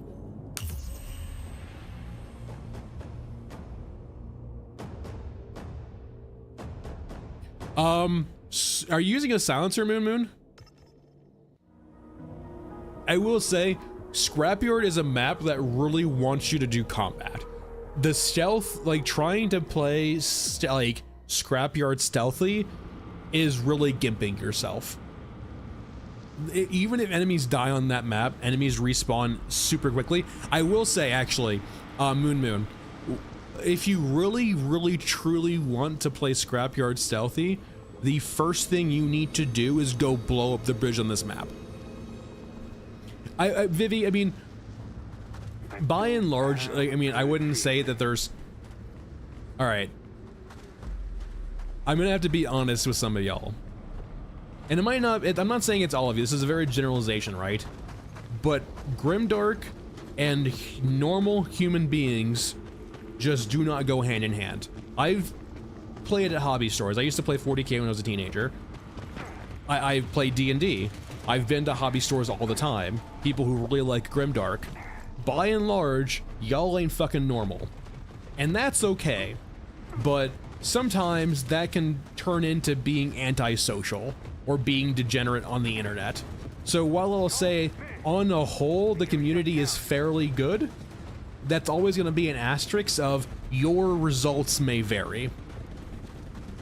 Because Grimdark does just tend to attract that type of person. See you, Survivor. Alright, we have one side of BDMX. No.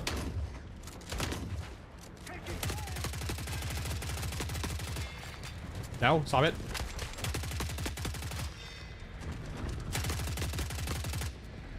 Community is small, right? But like, you're going to see a wider range of people on on the co-op list than you're going to see on Steam discussions or on the Discord, right?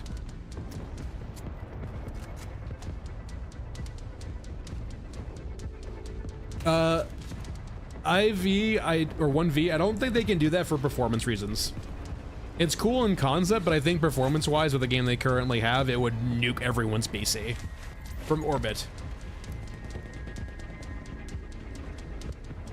Now, personally, the way I would do it, actually, 1v, is I would do the kind of a similar idea, but kind of in the opposite way. I would jack up enemy lethality by a ton. I would make every combat like Tarkov levels of danger, but then I would vastly reduce density to have those patrols. So, but it would make every encounter with like infantry a danger, but make every encounter with a mech feel like a death sentence. Because, like, in a perfect world, Ivy, you could have these infinitely huge maps with lots of combat going on, like you're describing. It's just a performance constraint, right?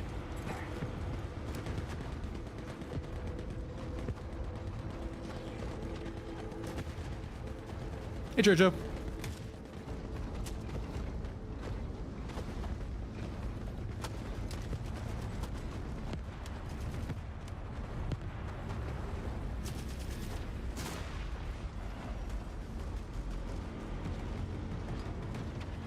I feel like this is the same scenario as last time. T90, I believe in you. You can do it. No, leave the T90 alone. No!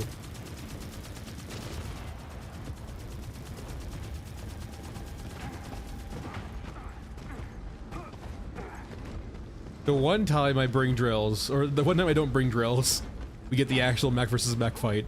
Feels so sad.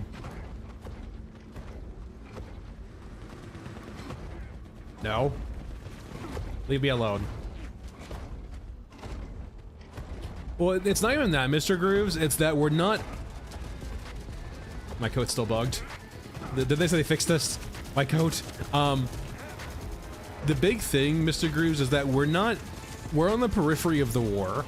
We're in a small, relatively, like, outskirt of the war. We're not in the main battlefields. It's why we're able to walk on the surface.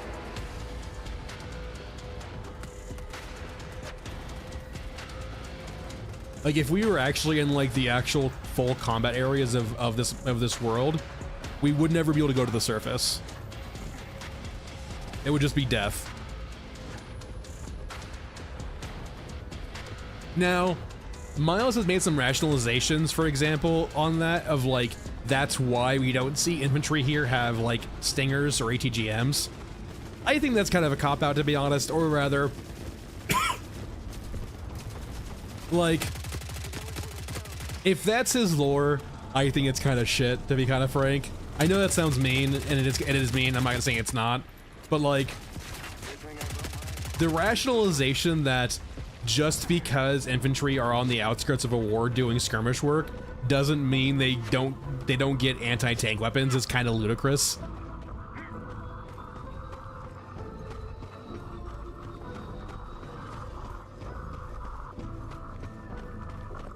Like, you can't have, like, Titans and mechs and, like, infantry. You can't have these giant supply chains of warfare and say, yeah, but sorry, this squad over here doesn't get ATGMs because they're a little bit too far away. Everyone for themselves.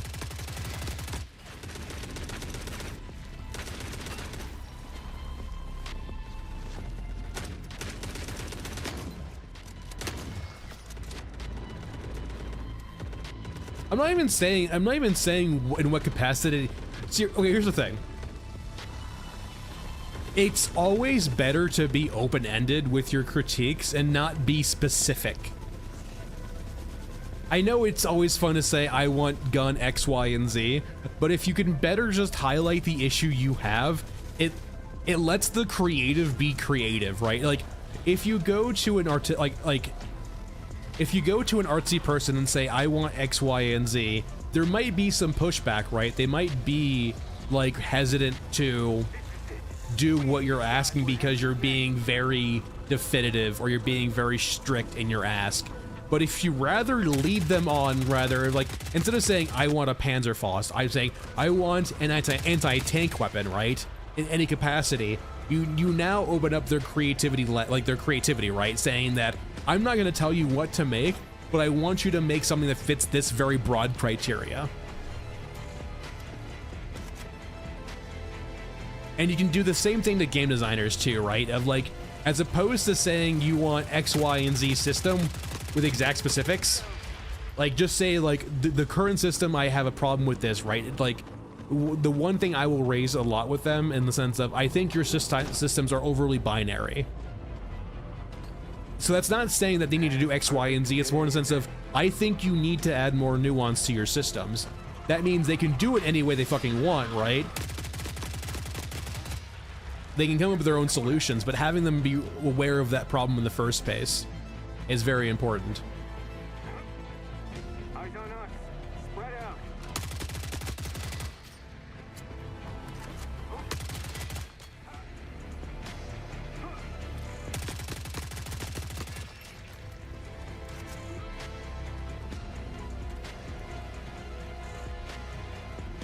Oh, 1V, I will say, like, that's something I've raised quite a few times for a very long time.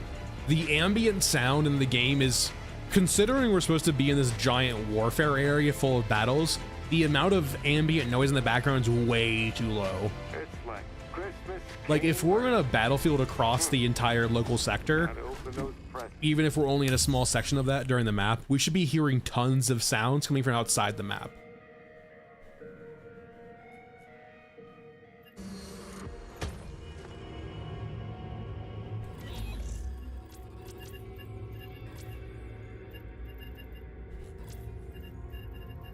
Okay, the mech trench.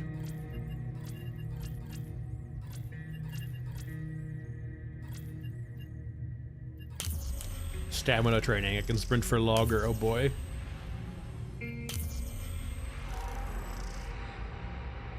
Yeah, that's definitely, I feel like a big point to raise, Mr. Grooves too, right? It's like, why do us scavengers can piece together an anti-tank gun, but everyone else can't?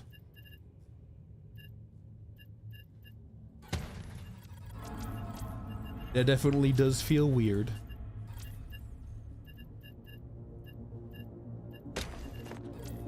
Alright, back to RPK. Sidearm wise, let's give a pistol a good old chance, so I can be sad. Let's level up the Glock, actually. That's not a bad idea. Can I get a silencer on you? Like, right off the rip? Maki.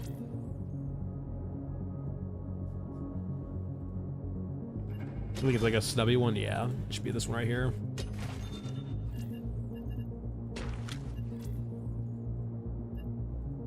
I'm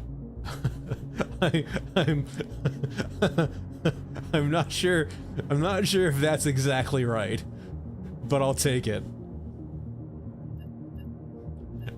I think that might not be lined up perfectly well.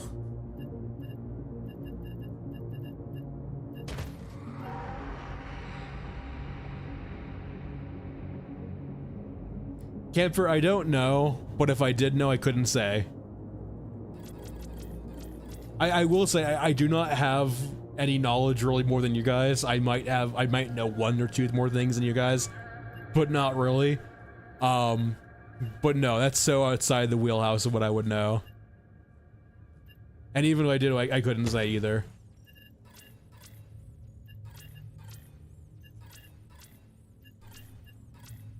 Nah, no.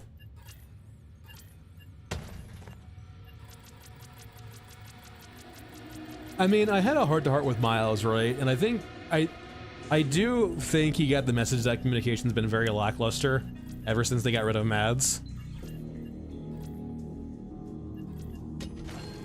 To the point where like people are like generally getting upset, and like the Q&As aren't doing it. Hey, Jacob.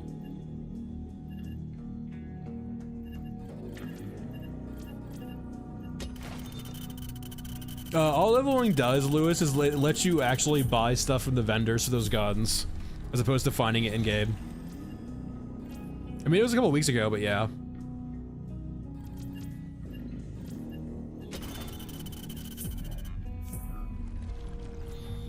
No, yeah, and like I am not. I don't think the community is asking for them to like talk every day to the community, but like there's a balancing act here, right? Where it's just the Q&As weren't cutting it. It was one thing for them to say in the Q&As early on that saying stuff is coming, but like 9 months later, just continuing saying stuff is coming, it doesn't really solve the goal of Q&As in my opinion. Vivi, the problem has been is the Q&As have been kind of vague podcasty rambles, to put it bluntly, for the last 9 months of like kicking the can down the road. Like in a perfect world, or in a world with people answering actually, if they actually answered the questions in a concise and informative way that didn't just say cool stuff is coming, yes, Q&As can be very helpful. The problem is that they want to keep stuff they want to keep stuff hidden to such an extent that their Q&As did not serve any purpose at all.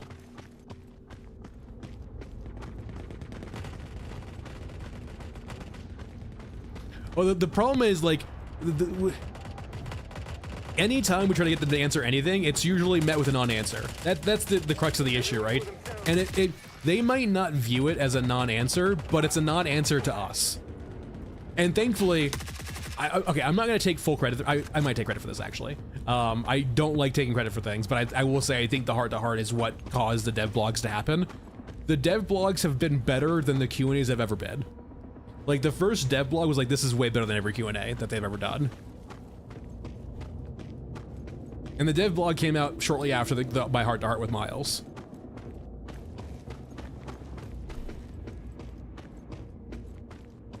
And I will say, I personally think I burned a lot of equity in that I think I burned a bit of equity is all I'll say. I won't go into details. I certainly do feel about like ways about certain things that aren't usually said out loud. Like I will voice things in English that typically are only felt. Like for example, the burning of personal equity. I definitely think I burned a bit there, but I think it was necessary.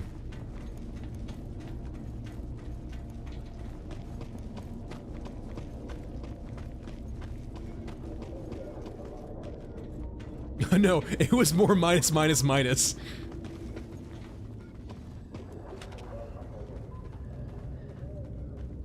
This is it.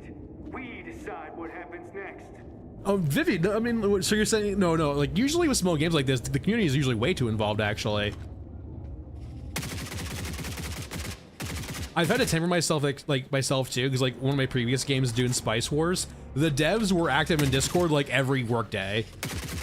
And like, they wouldn't respond to everything because like they would piece out bad actors pretty quickly. But like, I would talk to the devs of Dune Spice Wars like literally every day during development.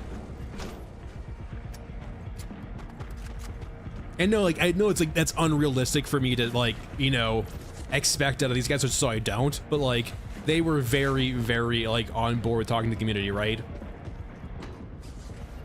It was also though too, I will say, like it's a PvE community game, right? So like it involves players coming together and it required fine-tuning and balancing. So them having a heart on the community is very important, right? Because they're designing a... Yeah, Dude Spice Wars was like a team of like 4 guys. Asterisk mark. Okay, so the way... I swear I'm losing my fucking voice. If I'm trying to stream tomorrow too, but if I don't stream tomorrow because I lost my fucking voice, I can feel my voice going right now. But I will not stop. Let me get some water though, really, hold on. Aqua.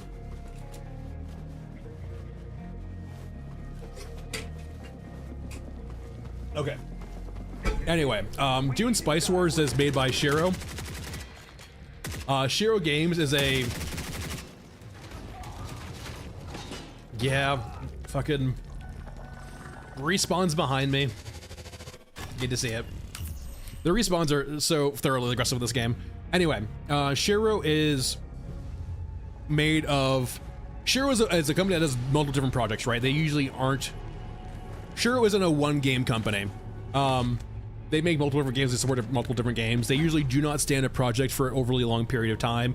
there are exceptions to that rule, but like for the most part, it's a game company in Bordeaux, France, that has lots of different like small subdivisions, right, or small projects.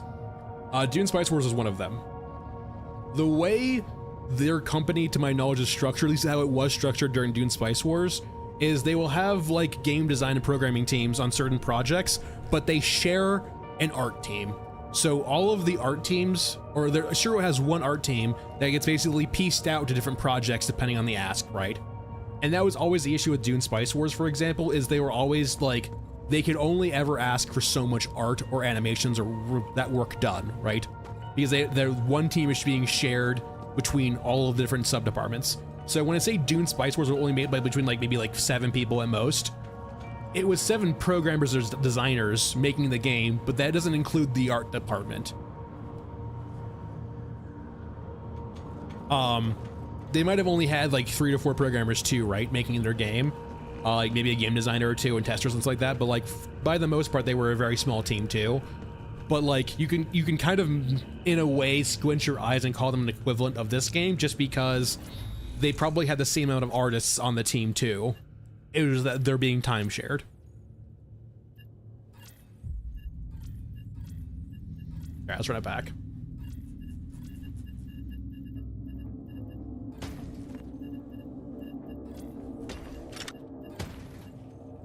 But like, so like the actual, I don't think he's not, I don't think he's still there. I didn't check, but Sylvan was like one of the lead designers for that game, and I would talk to him all the time. I'm poor, right? Relatively poor. We'll bring the basic bitch pack mule in, because why not?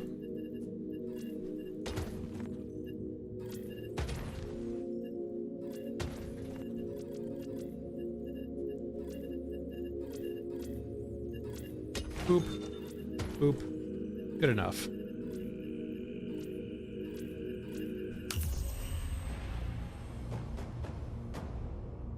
I actually, if I recall correctly, they actually synced up one of their DLCs to basically be when Dune came out for that exact purpose.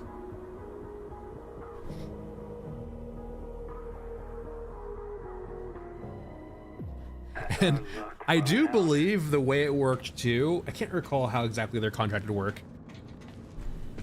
You remove your save file from your save folder and then turn off cloud share or cloud saving. Or rather, you do that's the wrong order.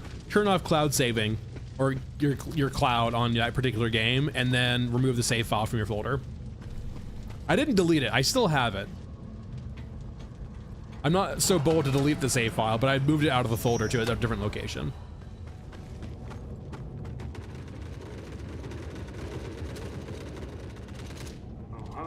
I think they spotted us.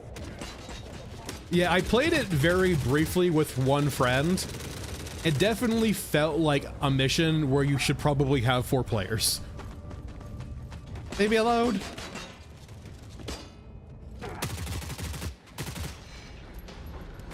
I will say, whatever it's called, the Emperor, the giant worm thing, the giant enemy, looks super fucking cool.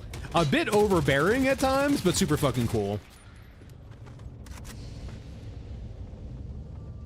Yeah, there's been a massive like patch out for everyone's favorite enemy, the Terminids.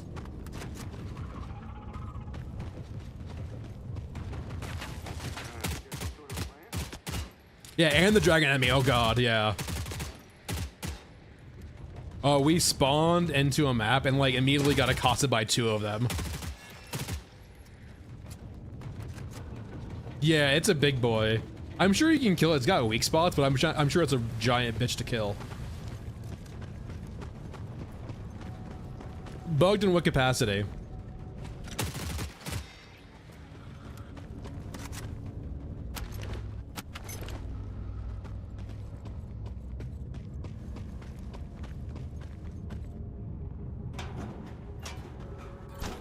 Interesting.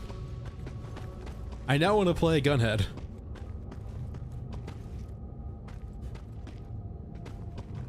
I've seen both. Like literally the first raid of the new, like the first mission I did of the new one, we literally got accosted by 2 dragons at once we spawned. It was very rough. I think they They spotted us. 8 hell bombs takes it down? Okay. I mean, surely we have to get a tank soon, right? If we're gonna get a unit like that, we have to get a tank.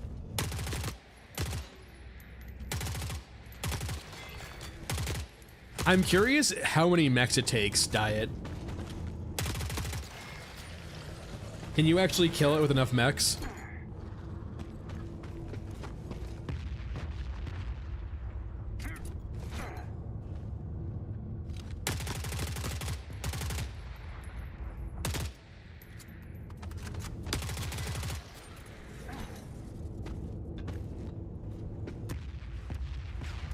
These guys are very resilient to grenades.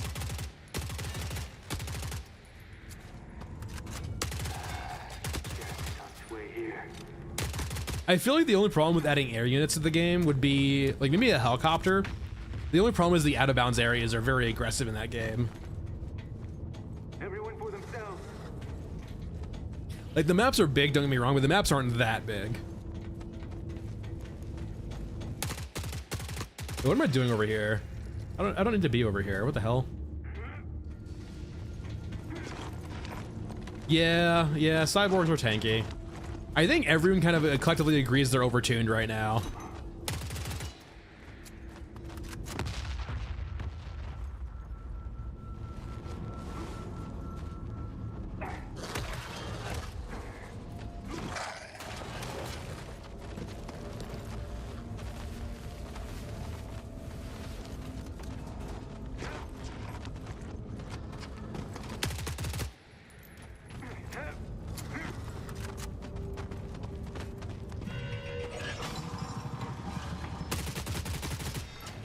Time for timeout. Yeah, the knockback. The knockback is definitely one of those systems where it's just like, maybe you don't put this in without fully realizing it first.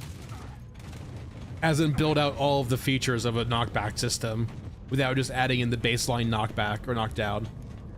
Like add prone features, like or add like the ability to stand up, or I don't know, just don't make it like an actual stun, just make it like a status change, right, of like being knocked prone.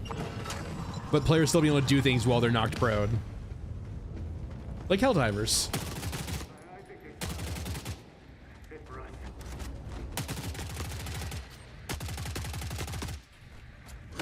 Yeah, those are both, the stagger is, it's something else.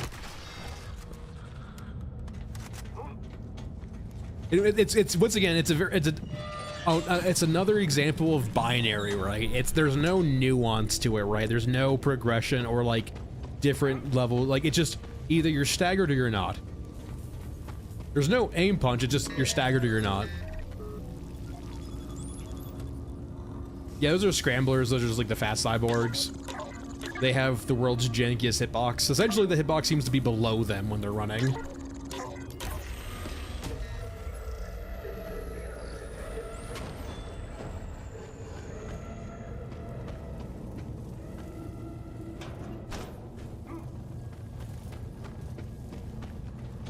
Time to go set a mech on fire. It seems that their hitbox seems to be below them when they're moving straight at you. So you kind of need to aim at the ground below them to actually hit them properly.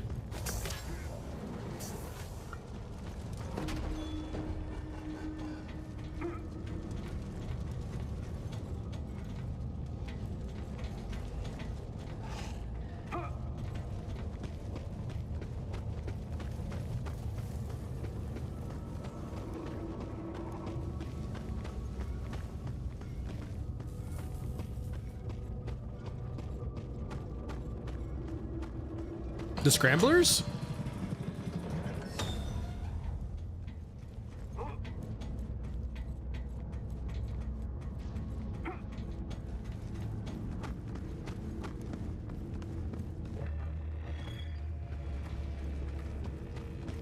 Yeah, I don't know. They're a pretty derpy unit.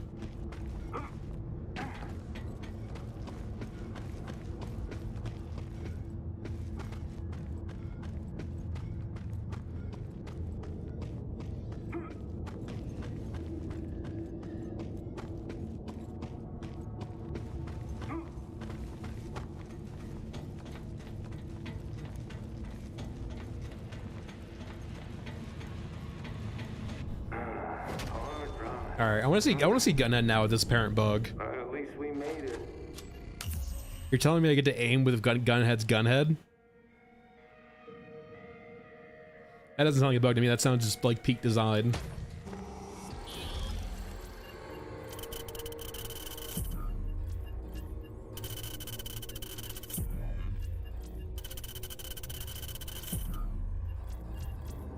All right, Gunhead.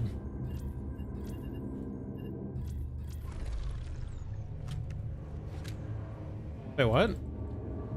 Have I been lied to?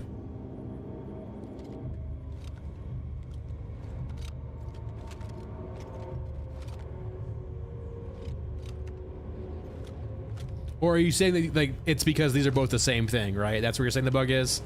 Like no matter what, it's the same thing? Have I been tomfooled? No, I haven't run Cemetery in a while.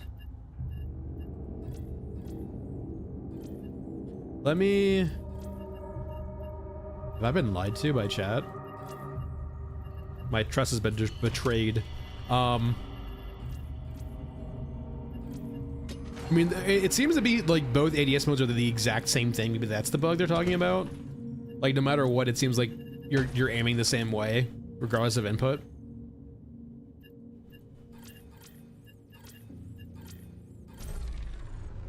Like this is like me being zoomed out, ADSing is no different from this. Maybe that's the issue. Maybe they fixed it by the way too. What gun is it like?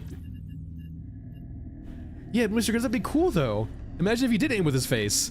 Like you had to like look down the barrel of a gun to aim. Don't promise me a good time. Guess we can do stairway.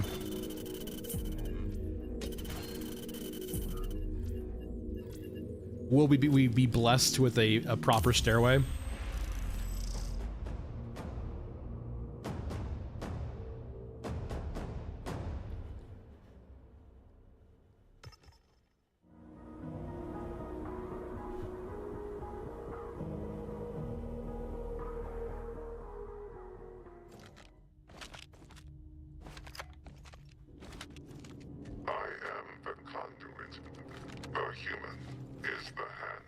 I've just been lied to. Recruit is like an AI friend, but they are kind of derpy. And by kind of, I mean very derpy.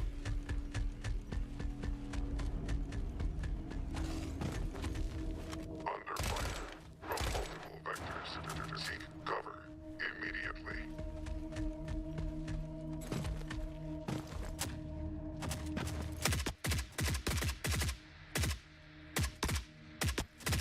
I will say, one thing I will go ahead and point out immediately is that Gunhead's third-person recoil has that same issue it's always had with that quick initial jump, right? They added in the actual recoil again too, but it has that very stereotypical, like, quick jump. It's been a bug with a lot of recoil before.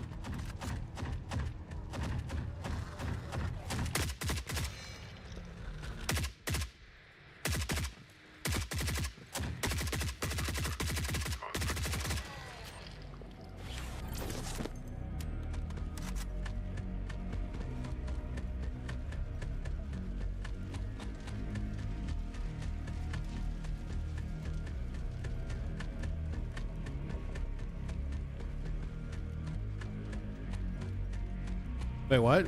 Maybe the screen runs what? This jump's always been in the game. Like that's been a thing. That's like a historical like way the game used to be. Now they've fixed lots of recoil, but you can still see like semblances of it in third person recoil.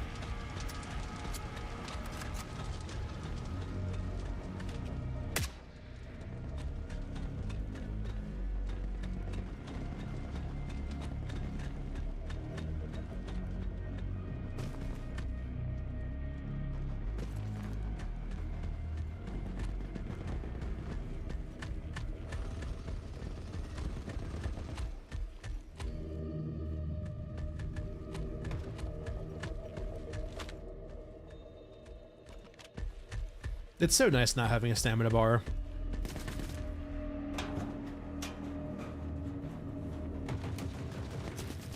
What do you mean Gunhead does feel? You're saying Gunhead doesn't have feelings? Is that a robot? Oh, hey. Go away. I don't want to deal with you today.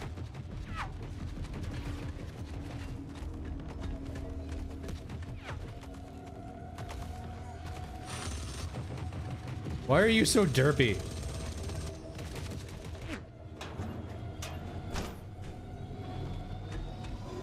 Oh, probably because it can't get the it can't attack the fucking turret.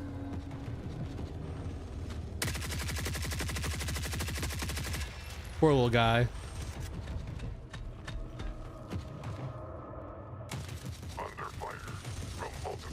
I mean, I agree with that. Gunhead is, or sorry, Rat King is not everyone's Lord and Savior. Rat King is no one's Lord and Savior.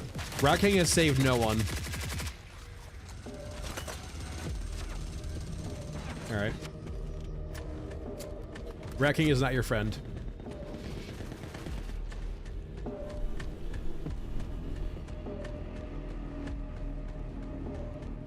I'll play Scav Girl next.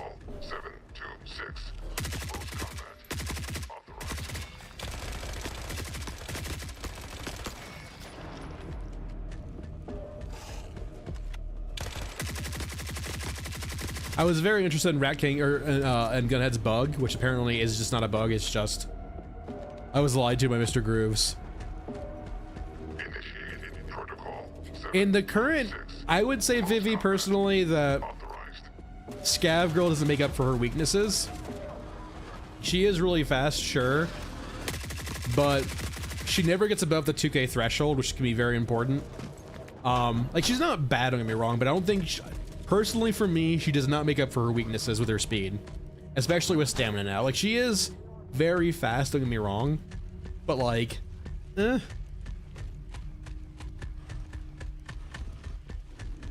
I will say that the one plus side to her is she does get to use the stealth backpack, which can be very helpful.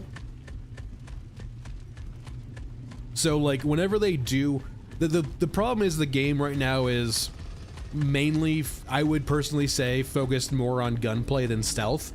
If they ever actually genuinely focus on stealth a bit more, I think Scav Girl's equity will go up massively because she does have a lot of like help in the stealth department. It just doesn't do a whole lot right now.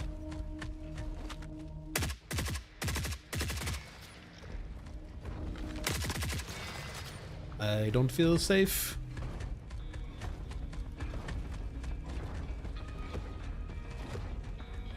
Let me in.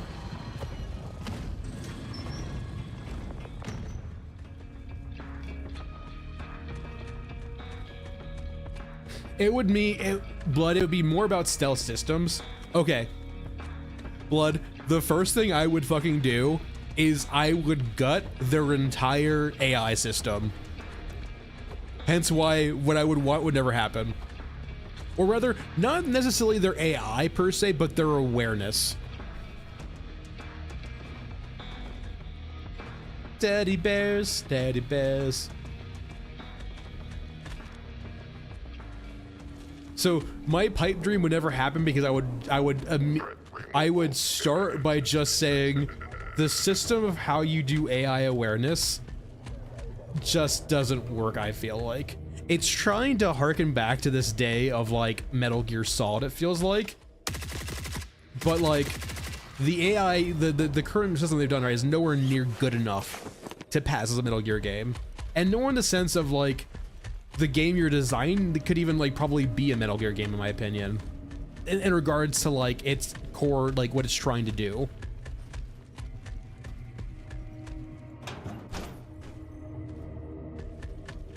But the problem I have, right, in the sense of, where are you?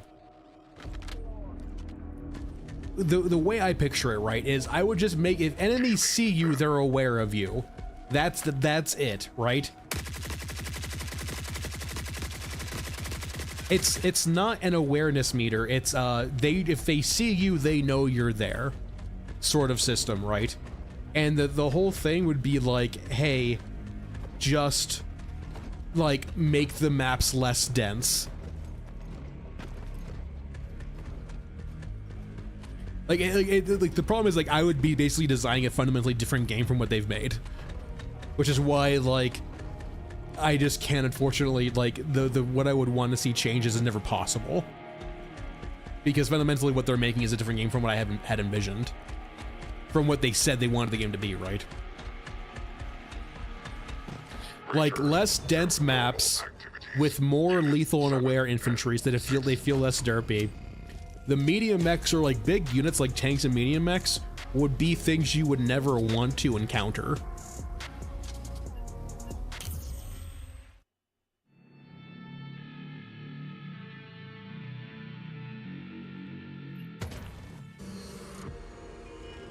Yeah, like, and that's the whole reason to have boogeymen, right? Like tanks or medium mechs or exos, of like, hey, sure, these things are killable, primarily not by you, but if they ever get the drop on you, if they ever get a targeting solution on you, you are probably dead.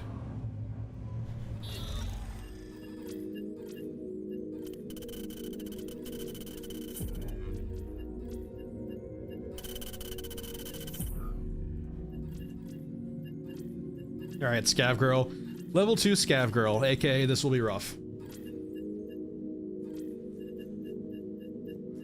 And like, if they're concerned, like, the problem is, right, if they're trying to make a game like an RTS where it feels like you're always next to like the big ball battles, sure, the solution I have in mind is not going to emulate that feeling, but it will.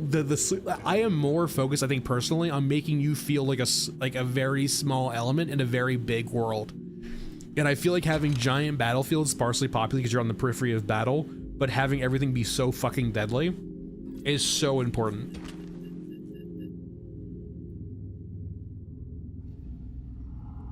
John, the way I would approach that is through endgame, right? I would make the, like, so I've talked about this before on stream. The way I would do endgame is I would have one path feed into a different path, right? And when you opt into, like, there's late game and then there's like pinnacle at late game, right? Late game lets you do all of this stuff, and then pinnacle endgame lets you do things you wouldn't normally be able to do. It gives you the power fantasy, but it's fleeting. Essentially, the way I view it is pinnacle endgame would give you access to unlocks or ability to craft things or make structures, or like basically build out your innards to the point where you can make very lethal things and you can be very powerful for a short period of time, because no matter what, you're still a very small piece of a very big world that has war raging on. If you make yourself a bit bigger, you will get squashed, right? And so you might go unnoticed for a bit, being this big badass for like, let's say, like a week or 2 weeks or 3 weeks out of game. But like, you will, it's not a question of if, it's a question of when, once you opt into pinnacle. And the reason why I want this differentiation between endgame and pinnacle is some people do not want to lose progress, and I feel like that's okay. Now, they won't get access to breaking the paradigm of the game of being that guy, in my opinion. That's something you have to opt into. But if they just want to build up their innards and stay at the current progress level they're at, that's fine. If you want to opt into like hard wipe pinnacle stuff, where you get to be a badass for a bit, then you wipe and basically prestige, sure.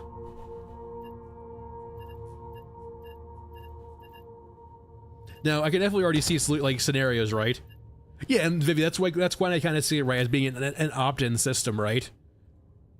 Where if you want to break the paradigm of being that guy for a very short period of time, that's perfectly fine and all and well.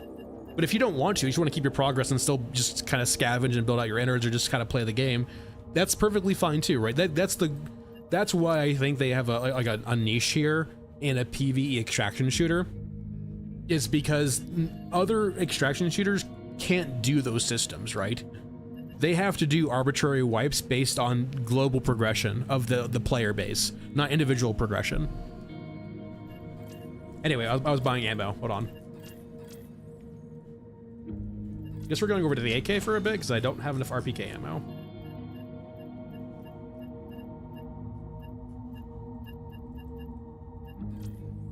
Oh no, I gotta fix this. Aramaki, I'm sorry, baby. How would you like some guns? Don't I have a few gotchas around here? I can sell you.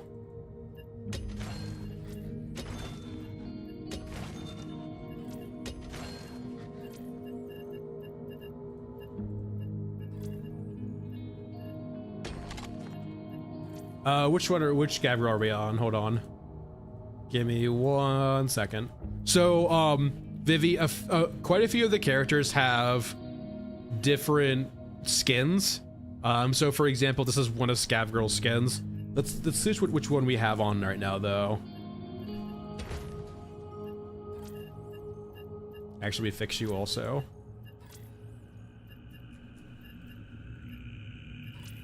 Oh my god. I need to actually, like, I need a drill so bad. Hold on here. We're gonna bring some drills too, because we find some mechs to murder.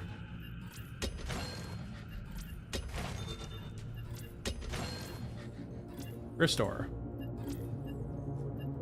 Boop. Unfortunately, I do not have her leveled up enough to like wear a better rig. So I had to use a bad rig for now. 3 rounds is enough. Bring some meds and some drills.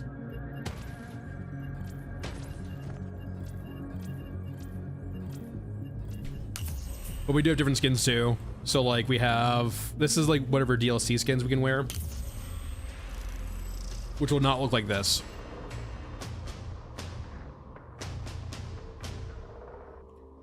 Beep bop or beep beep. I think we're on different like we're on different kind of tracks here. I do not personally. I don't have the problem with like having bonuses for having higher rep with factions. I do not think that should be the main path though. You are a scavenger first and foremost. You are your own faction. If those enemies, if Europa suddenly gets an order to kill you, right, you having high rep with them is not going to save you, in my opinion.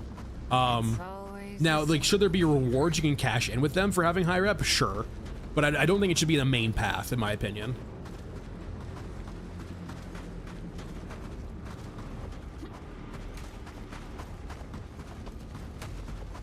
Okay, I see a T90. That's a good. I see a T90. We brought all this gun for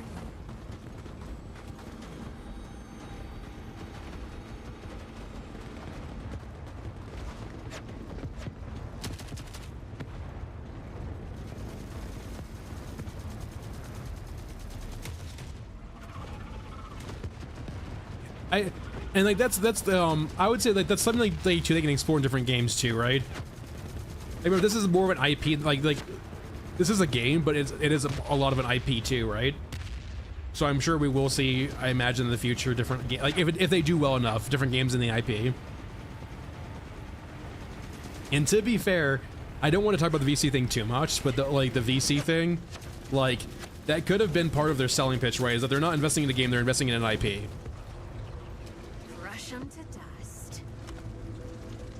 I just want to get some medium mechs dead so I can loot their stuff.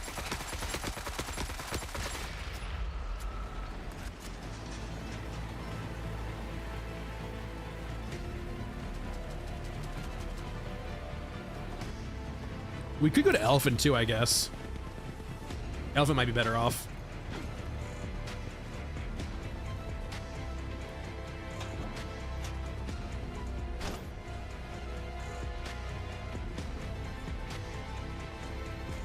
Yeah, I'm not a big fan of currency. I mean, I think it feels like they're hesitant to do any actual economic balancing right now. Just what I always wanted. They kind of do. Asterisk mark. So they do have shoulder swap, like you can do this and this, but like it's a camera shoulder swap. It's not a shoulder swap. So like if you do prefer having your camera on the left side of your character, you can do that. The animations of the model doesn't really change though. It's just the camera. So like, if, for example, if you wanted like an actual shoulder swap for your gun, so that she would be shooting from the other hand, so you can actually shoot around cover, that's not what this does. So as you can see, I'm not shoulder swapping my gun at all, so I'm still shooting into the wall here, but you can do this.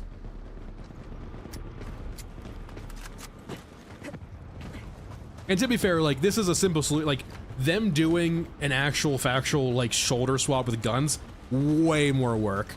Like, the actual shoulder swap here, perfectly fair to include because it's a very reasonable stopgap. Like, it's not a lot of work to do this to this, so it's perfectly all fine and well.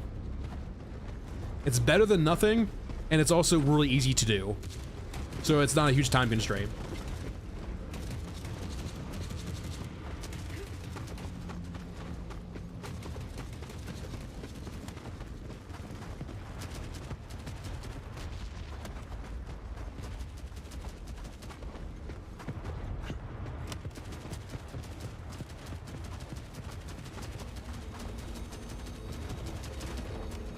Yeah, she has the fastest sprint speed and the most stamina, right? So she can go real quick for real long.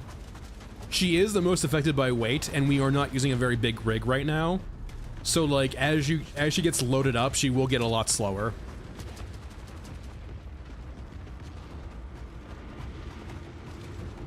Yeah, quite a few games cheat like that, Mr. Grooves, and do just a mirroring, yeah.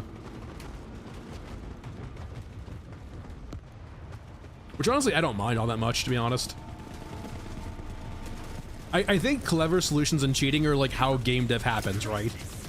Like, it would be all fine and well if they could do like full-fledged solutions, but like, it's unrealistic for them to expect that, I feel like, if you've ever been in software before. So clever cheats are clever cheats.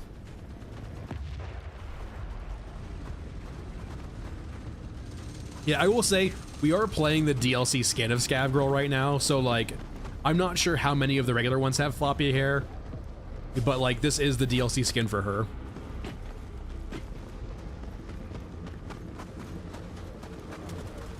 Yeah, it's a whole lot of smoke and mirrors. And like, that's a big thing too, is it hasn't felt like they've been willing to... I'm not saying this is the case, but it definitely feels like with a few of their solutions or systems, they really do not want to do smoke and mirrors. Like, for example, right, like them talking about doing the full simulation at the beginning of the game development, of having these big maps and all these big battles, that's not the smoke and mirrors approach, right? That's simulation. And you can do simulation, right? But like, doing simulation and actually having it be on screen is different from doing simulation in the back end and kind of emulating it on screen.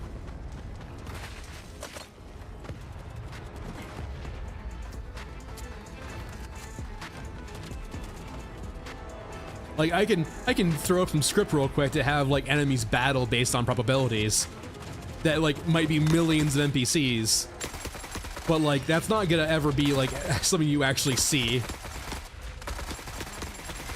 I need you to die.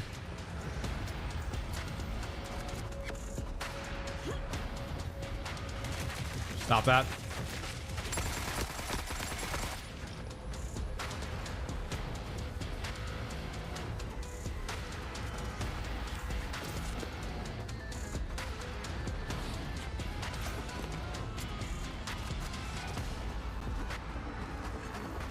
I will say, like, if Mr. Grooves, if the game was more stealth focused, this is a perfectly good solution, right? Because like, all you're trying to do is get information around a corner.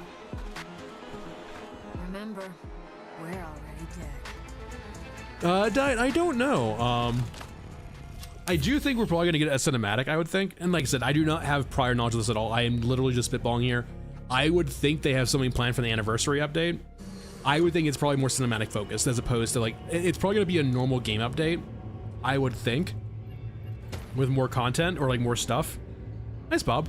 But like, I would not be surprised if the cinematic has some like talks about the last year, perhaps, or perhaps like just referencing maybe things that have changed.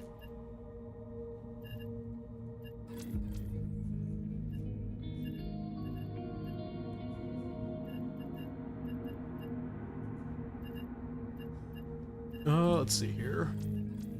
Let's do an elephant. I want to see if we can get some mechs dead.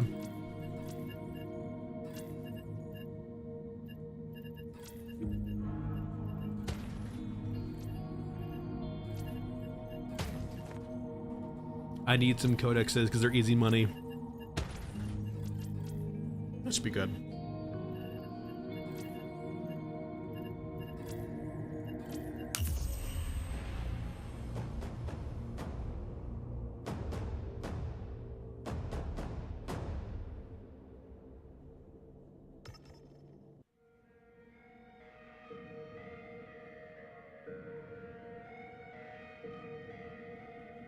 I be like, well, it's always, hold on, it's traders.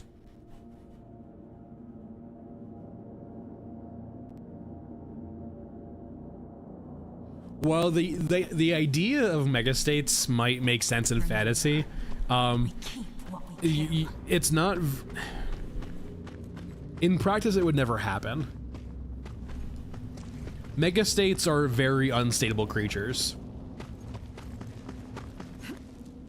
Now, I will make the concession that, like, if you're considering a like, if you would consider the European Union as a megastate, then sure, I would say in that capacity they could exist as a conglomerate of different countries working together with a, like, a giant, you know, overarching body.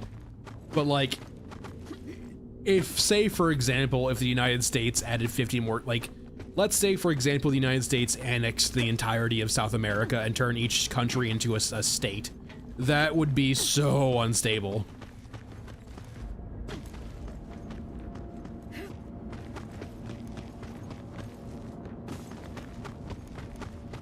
Like, even in a perfect world where those countries wanted that, it would make it so, like, and eventually you get, I'm not a cultural purist by any means, but at a certain time, like, too many like kitchen cooks in the kitchen, it just creates kind of a messy dish.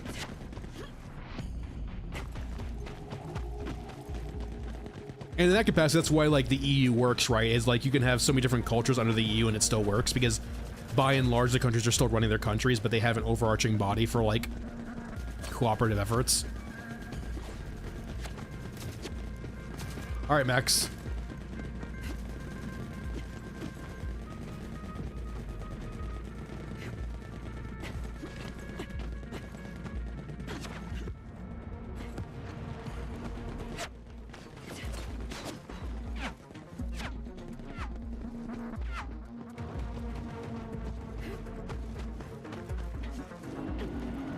Oh, the floating cow.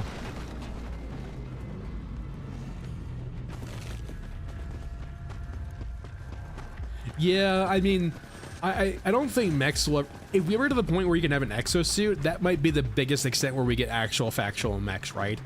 As just being an exosuit for a person to enhance combat capabilities. There is no shot mechs are as, like, ever actually feasible or smart to do. I'm sorry, everyone, but in the grand scheme of things, tanks beat the living shit out of mechs.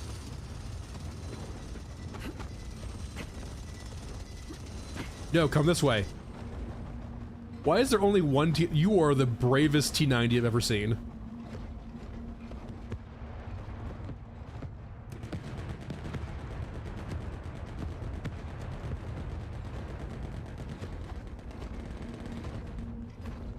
So brave. So bold. Why can't this game give me mech fights?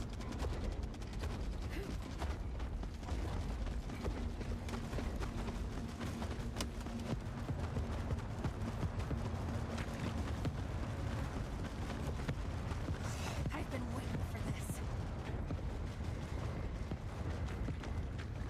I followed a few of those, John, right? Like, I'm always, like, definitely the passive exoskeletons for, like, waist and hit movement and knee movement, always great, right? Because, like, just, like, reducing repetitive energy strain, like, I'm losing my voice.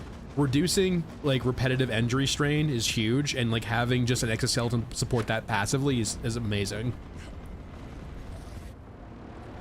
Working 50, 60 years on a dock will fucking just destroy your entire body, and anything we can do to help that is huge.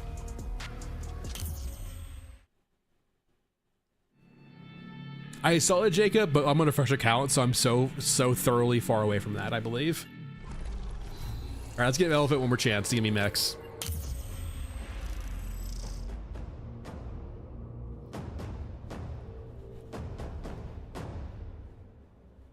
I mean, that's the whole thing too, though, Emp. Like, let's not get into it that much. I would say if there was an incentive to make sure your employees' bodies didn't break down after they left your employment because they worked for you for 50 or 60 years, there might be the financial incentive to do a lot more preventative stuff, like, you know, like exoskeletons.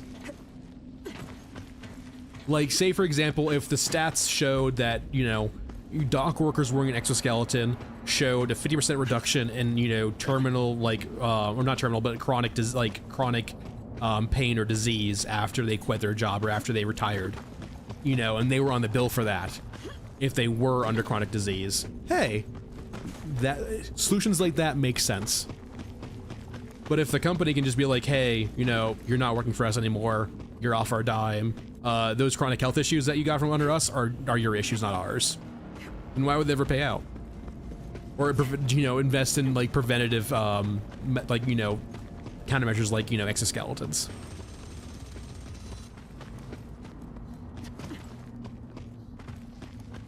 We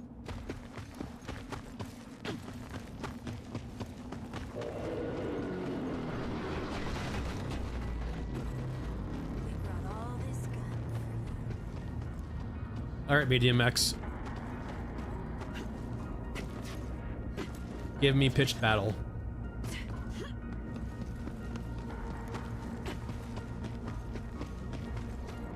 For those unfamiliar with the game, we're zooming over here because this is where the actual fight happens on the maps between mechs. So we're just trying to go see if they'll spawn and fight.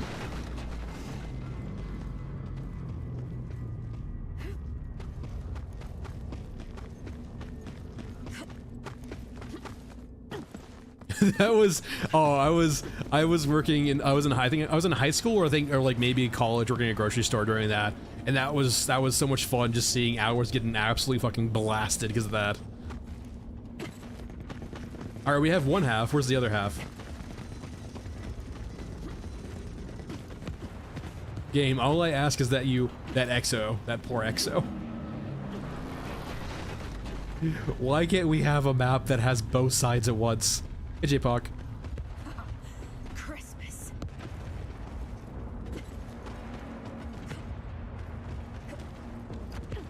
Or you just give us tanks on both sides. Like, give us Merkavas over here fighting the tanks like too. But anyway, back to the core thing. Tanks will always beat mechs, right? Because mechs can only be so heavily armored. Like, sure, maybe you get to the point where you make a big enough mech where, like, it can have enough armor to withstand Sabo rounds from tanks. But at that point, you're so fucking large, you start getting cruise missiled, I feel like. If the weight can even support you. Like, the weight of the mech can even support the ground, or the ground can support the mech itself. Not getting buried in mud. Hey, Vinny. Listen. No. Like, logically speaking, mechs would never be, like, mechs are cooler. I'm not saying mechs aren't cooler. I'm saying mechs are wildly impractical.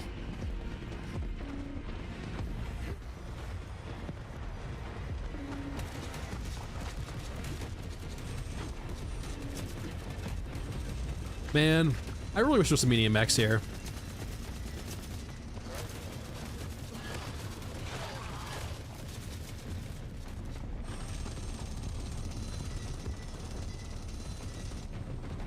Let's go over to Mesa.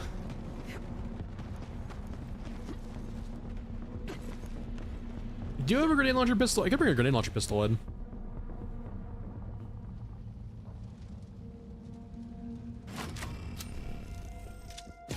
That's essentially the problem, Emp, is like anything a mech can do, something smaller and easier to produce can do better. Or on parity. Yeah, like, the logistics, like, just logistically, they would never work, because how the hell would you move them across the world?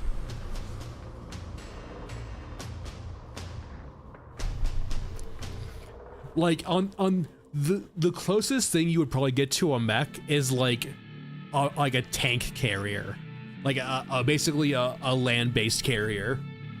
Let me elaborate. What I'm describing is the fat boy from Supreme Commander. Beautiful day on the surface. All right, everyone, we have our mech. It weighs 100 tons. We need 4 Chinooks to carry it. If they, what's the Chinook carry? I think Chinook's like 20 tons, right? Hold on. This is the Bagman thought. Look it up. Hold on. I know Chinooks can carry a ton.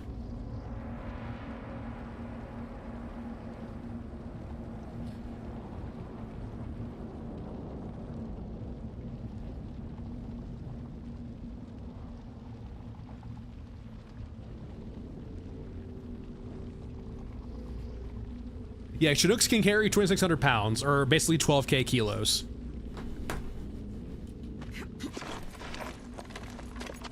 We're not talking about tanks, we're talking about mechs though. We're talking about mechs. Mechs. We're not talking about something that is lightweight. I mean, you could have small mechs, sure, but at that point you're talking about the exos, really. No. 26,000 pounds. Or like 13 tons and Imperial. Or 12,000 kilograms. Not enough ammo in the world for this.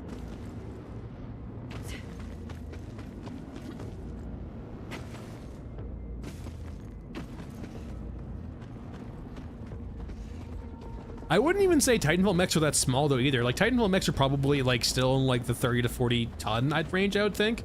Sorry, 30 to 40 probably I think 1,000 pounds. You're probably have a good one. All right, we have mechs here. Hopefully there are mechs in the other area over here. Exoskeletons are already in use, but we're a far cry from like, I remember the exos in this game, Mr. Grooves, for example, where the exos are like more like armored suits as opposed to just exos. And like, it's one thing, Emph to like, or not Mr. Grooves to like, if it's about like enhancing human strength for non-combat purposes, sure. But like exos don't make you agile, right? They're bulky, they're just used for like strength related tasks currently.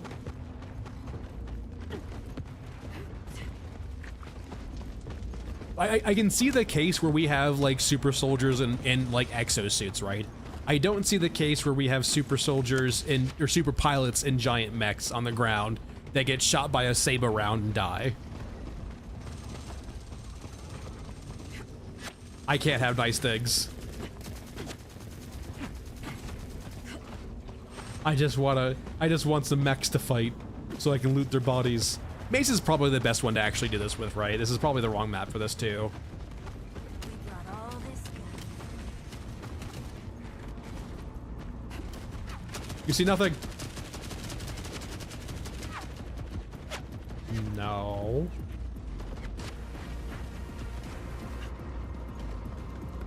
Yeah, and Mr. Grizz, what they're trying to do there is they're trying to enhance the capabilities of this individual soldier, right? They're not making the soldier really that much bigger. They're just making them more expensive. But a mech by and of itself, right? Like what, the problem is like, what is the use case of a mech, right? If it's to support a big gun, if the use case of a mech is to support a big gun, I have bad news. We already have tanks for that, self-propelled howitzers. Like we already can put big guns on tanks and bigger guns. And at the point where you get to a big enough gun, you're already at the point where you should be using missiles. The only terrain that might make case Blood Panda, like vehicles are already hell in urban combat. Like having a mech wouldn't make urban combat any better. Like it's still gonna have the issues of buildings or really good hiding holes for infantry. A mech wouldn't solve that issue.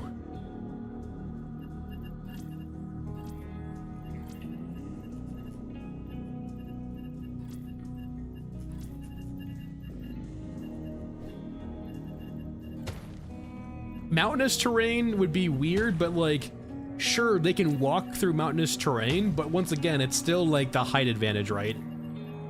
And then mud, and then just like, yeah, sure, they actually have the physical capability of like walking through rough terrain, but if that rough terrain is muddy, right, they sink into it. They have to displace their weight enough to the point where like, they probably have absurdly large feet, so they don't get stuck in mud immediately.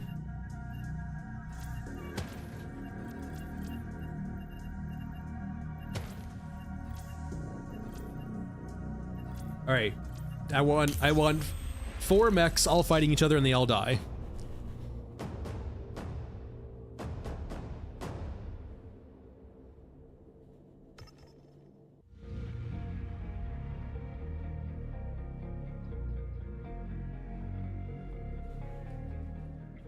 Has our luck run out?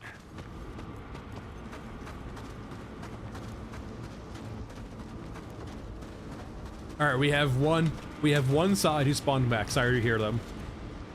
Other side. Yaruska, get your shit together.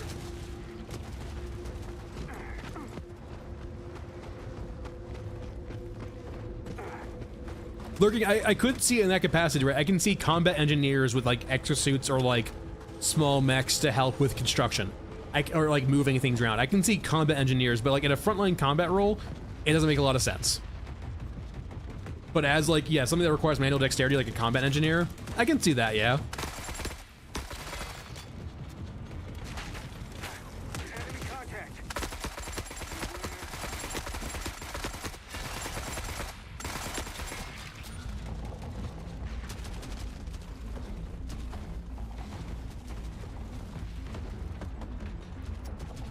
Perfection. So, Blood, what you're actually talking about is the monkey bot from Supreme Commander.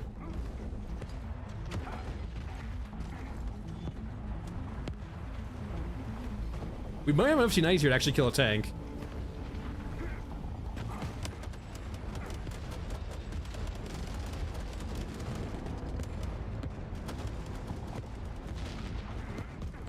Come on, I believe in you.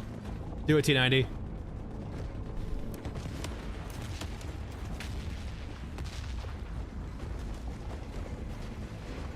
God damn it, T90s.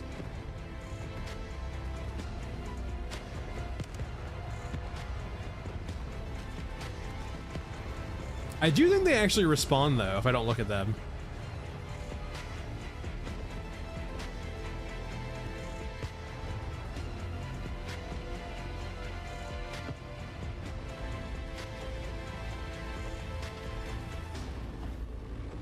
Shoot it.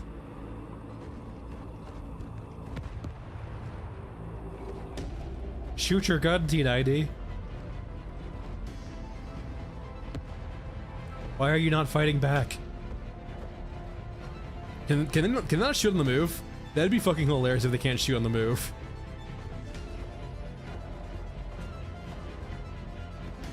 Shoot it. Shoot, ah! You're gonna get fucking stomped on instead. You damn T90.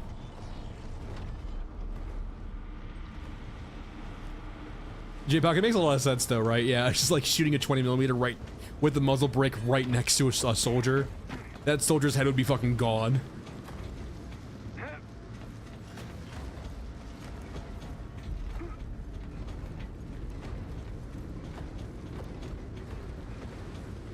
If you have a dexterous enough mech, sure. It's not what we have currently. If you get to the point where a mech has the same like freedom of movement as a human, sure.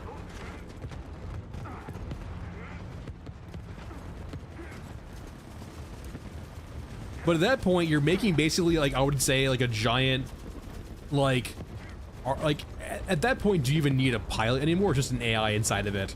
Or are you just making a giant human-sized robot?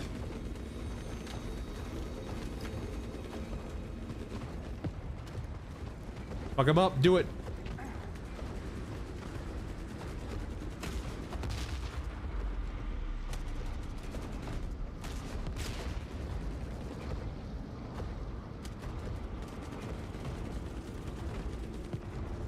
Yeah.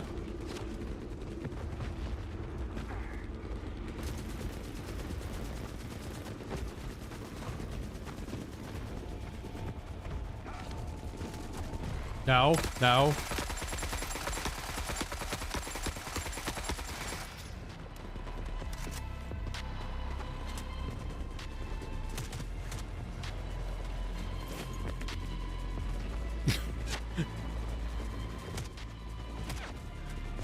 I have bad news for you, Beep Beep. You're gonna hear a knock at your door in about 5 minutes. It's gonna be Hasbro. As long as I'm the last one standing. They're gonna give you a summons to court. You're gonna be sued for all you're worth.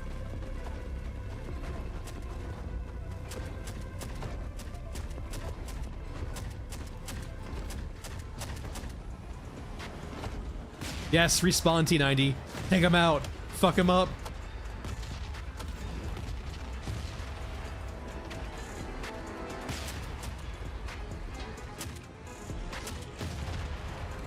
Shoot him.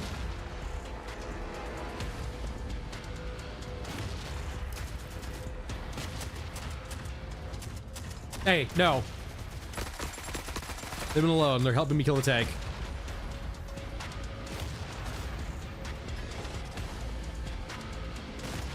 There we go, baby. Boo doo doo boo boo doo boo boo boo boo boo boo boo boo boo boo boo doo boo boo boo boo boo doo boo. I don't know. Spread out.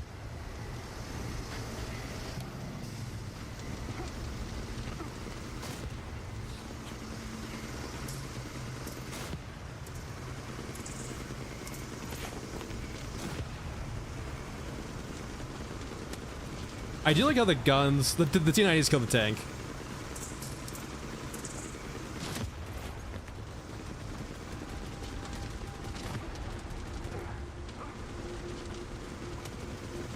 Now, we're friends. You silly little goose, you can't hit me.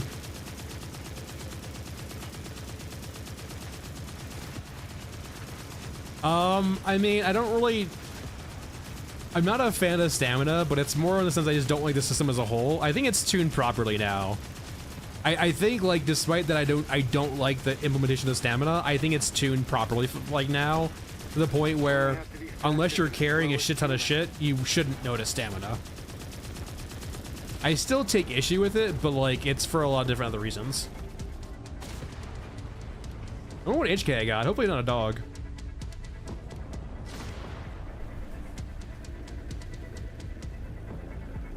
It's one of those things, J-Poc, where, like, if their goal was to make an easy come, easy go stamina system that, like, I guess was tuned to the audience, I think they've done that. It's still not a system I like, just because, like, I just don't like the innate design of it. I don't think you're supposed to escape grabber. But you can escape cyborgs to some extent, or rather you can escape cyborgs to the point where you can, like, find some safe terrain.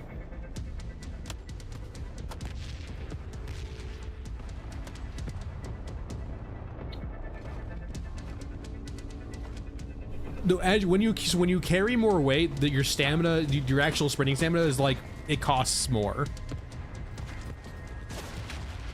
So, like, you'll have 100 stamina no matter what. Let's say for example, no matter what, your stamina is 100, like 100% or 100, right? The cost of your actions will go up or down depending, or rather really just go up, depending on how much weight you're carrying.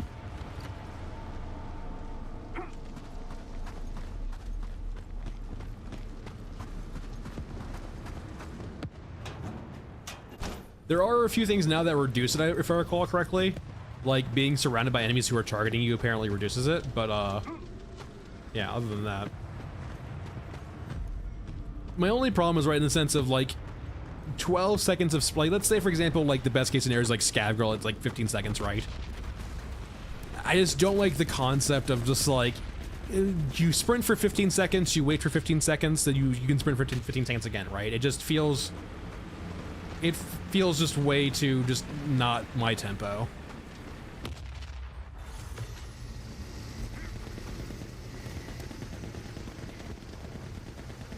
Hey.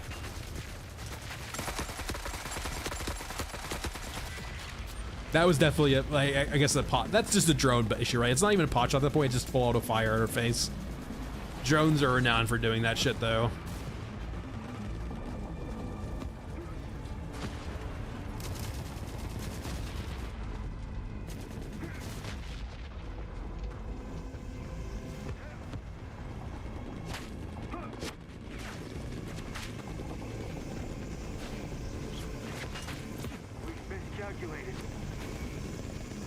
I will say, like, with the mech deaths now and looting them, I don't like this system anymore. I like the concept. Like, if they could attach this to the corpse, I would be so fucking on board.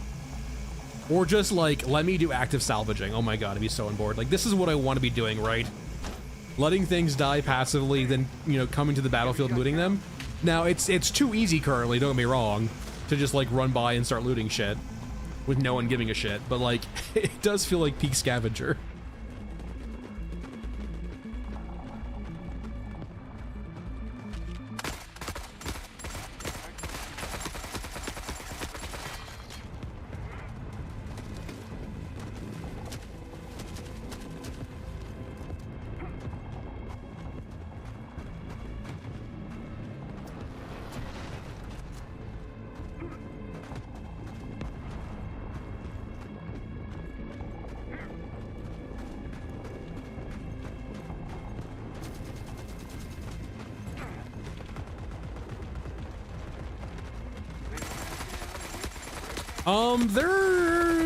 There's no issue with stealth kills required. The only problem with stealth kills is that no kill is really stealthy anymore. Like, yeah, I would say there's not really any way of doing stealth kills anymore. Even like the stealth assassination where you go behind a character and melee them, that will aggro everyone around you after you do that.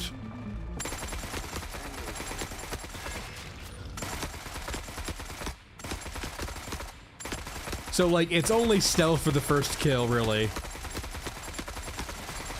Oh, hello. There used to be a way where if like you one-shot enemies to the head, you could be stealthy. The only problem is now is like so few enemies you can consistently one-shot to the head now with one bullet with a stealth, like a silenced gun, that's not really possible anymore. You can kind of do it in a very few scenarios, like low-level infantry with no armor or no like visible armor because they have more HP than visible armor. Like you can probably do it with the SVD still, but like most of the guns probably require like the GM6 or the NTW now, and they do kind of get they aggro to you pretty quickly after that now. So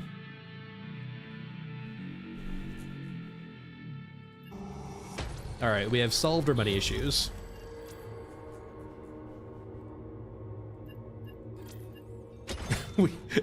in the world's quickest run, or the like when one run we have solved our money issues. Granted, I prefer having to do that. Like, you can fix that with fixing the respawns on maps, right? The only reason why we were able to get that much money in killing the mechs was because the T90s were respawning. Like, if they made that high risk in the sense of like looting or salvaging a mech mid-combat is very dangerous, then maybe the risk was worth the reward, right? I have solved my money issues.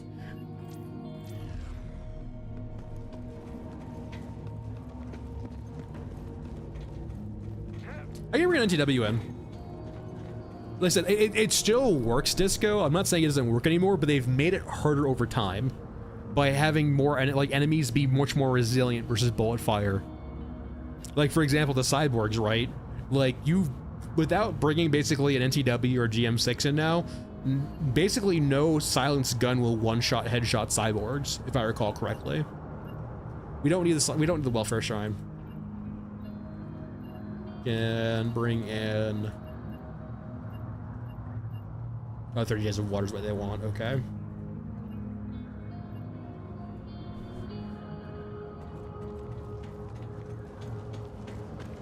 And the problem is now too, is that enemies will aggro not just their local squads, but anything in the area, right?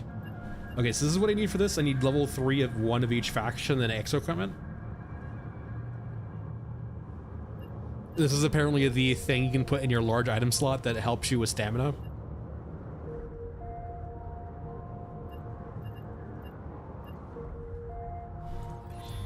I've heard, though, I've never tried farming level 3s, but I've heard level 3s are basically just RNG. So it's basically just play the game and he'll be level 3s. I know I have very strong evidence, Disco, that the Stiltwalker spawn mechanic is not related to Theaters of War.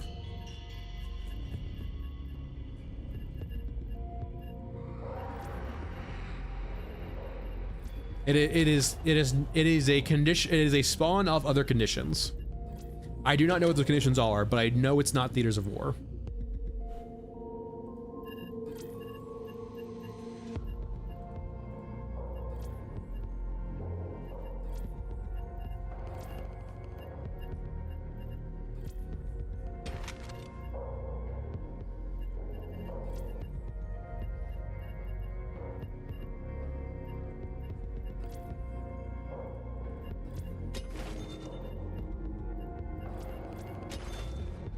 I have no idea outside of that. I only know what it's not.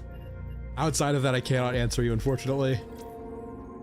It's one of those things where if you add enough hoops I have to jump to figure something out, I'm not gonna bother figuring it out. If someone else wants to do the work, sure. I value my time a little bit more than that. Wait, what the hell?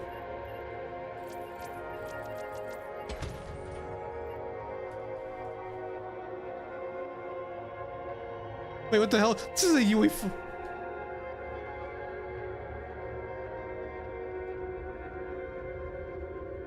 This is a UE5 thing. Anyway, that's like something you would see in the engine.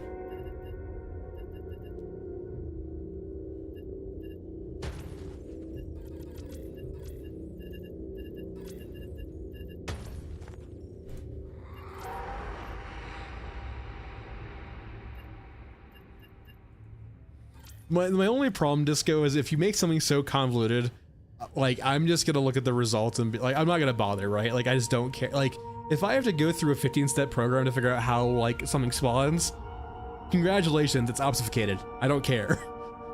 If that's the goal, you nailed it. Let's do battle.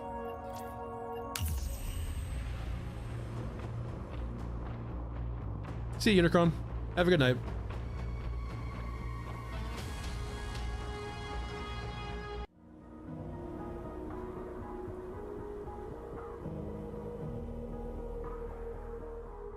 Our deeds are measured in scraps. Let's not waste space.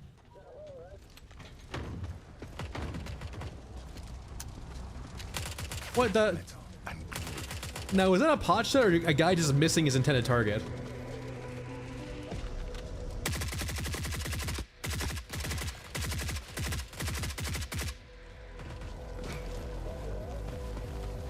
He heard nothing.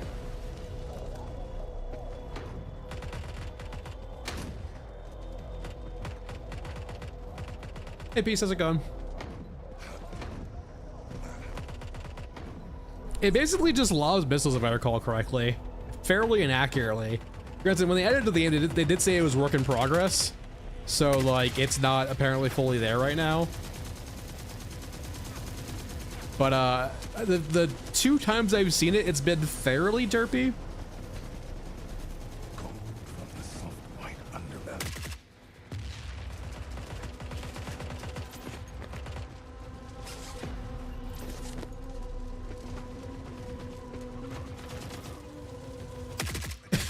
No, Lewis, you have described stealth kills. It is actually so far as that it's actually a misnomer to call them stealth kills. They're just sync kills.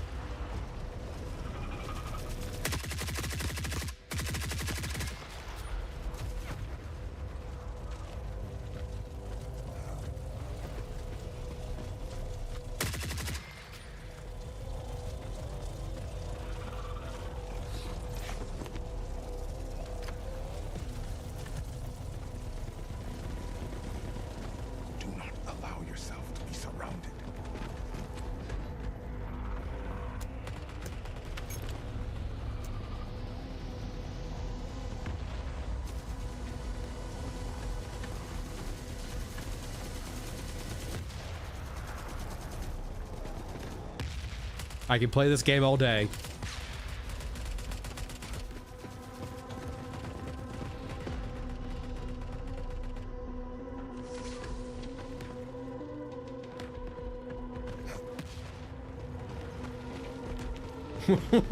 What the hell was that?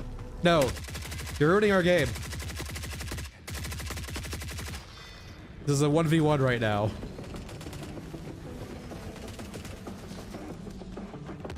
Sir, this is not the building. Come on. Alright, you got distracted. No, hey, leave him alone.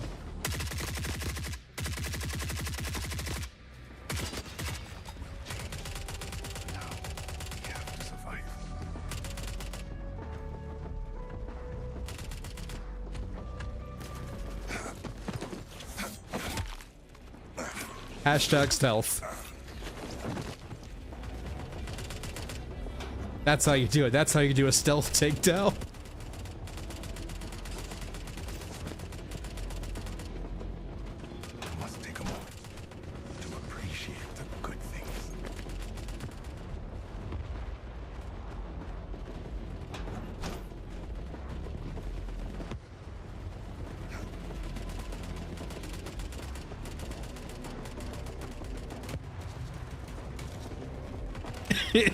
It is so utterly pointless. No, Lewis, rule of cool. I'm invoking rule of cool. I've had it done to me so many times. I'm now doing the thing I hate. Rule of cool.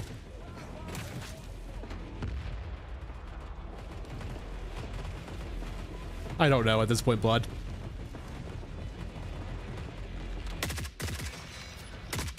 Hey, who's shooting me? What the hell?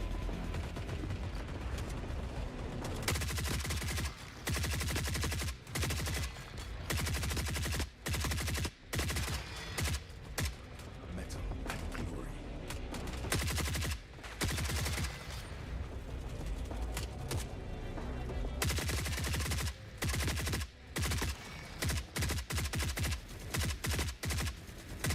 So many respawns. We actually, Lewis, if you go back earlier in the stream, I think our first Mesa, we saw 2 of the sync kills. We saw a Europa killing a Euruscan, we saw a Euruscan killing a Europa. No, the sync kills are in the game for mechs versus mechs only, I believe. Appreciate the good things. I think they're still work in progress too. I think one of them didn't have any sound. They still do the derpy thing where I think they have an HP threshold before they do it. I kind of do hope they expand it out more. Like once units get into CQB, I think there needs to be a few set animations for fighting, and then it needs to go very. I do not think we. I think they are on board for rock paper scissors. By the way, they probably just don't have the whole system fleshed out yet, right? It's probably a lot of work for each system, right? Because even with rock paper scissors, right, you had to do like, it's more complex than that, right? It's probably like what, 9 total animations per model. If I'm doing basic statistics right, I might be doing this wrong. Hold on.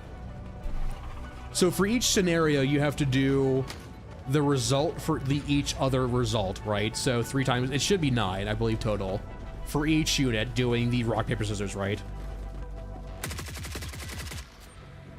That's giving each one a response, one response to each scenario.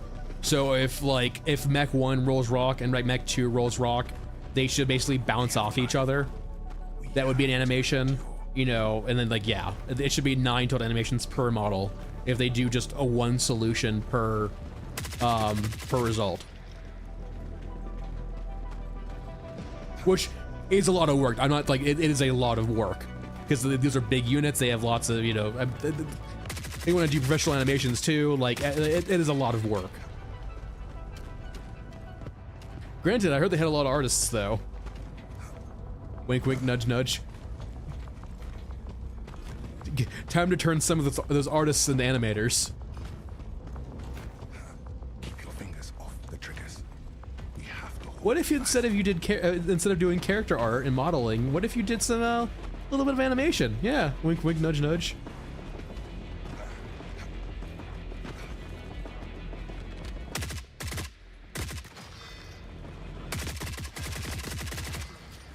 Yeah, but like my point is that character modelers and like artists are not necessarily animators, and vice versa, right? But it might be some time for some conscription.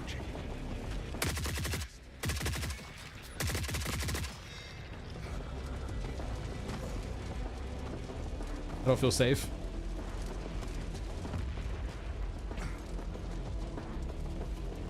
If they threw in some like Imperial metric jokes, I'd be totally on board.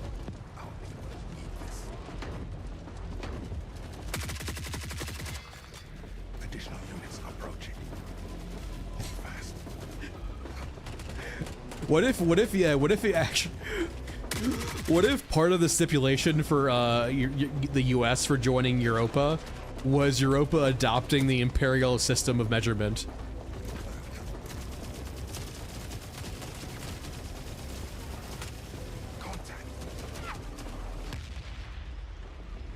I'm going to leave because I don't feel safe. By the way, for those, just to make sure everyone's on the same page, for any EU folk who are not, like, when I say imperial or are confused, imperial was pounds, like pounds, miles, and stuff like that. It's called the imperial system, as opposed to metric. You know, metrics based on, you know, things scaling, you know, by factors of 10 and making sense in the terms of science. Imperial is just because we fucking said it is. And we have British stuff like stones. Yes, we're back to stones. In one of my classes, it's a very low level Python class, or I guess high level. It's a very simple Python class, and like it's like very simple. It's like just basic Python, like just learning absolutely low, like very simple stuff. And we had to do a BMI calculator just because very simple program to write. I wanted to add a joke measurement so bad. I wanted to do stones. I wanted to add in a measure for stones so bad. But I'm like, I don't want to have the professor's first encounter with my programming language be a fucking meme of putting stones in measurements.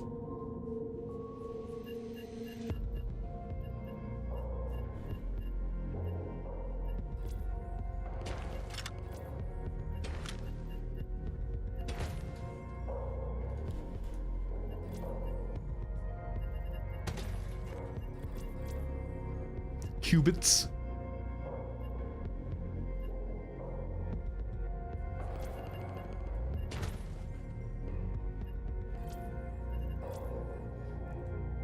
All right, Frozen Swamp.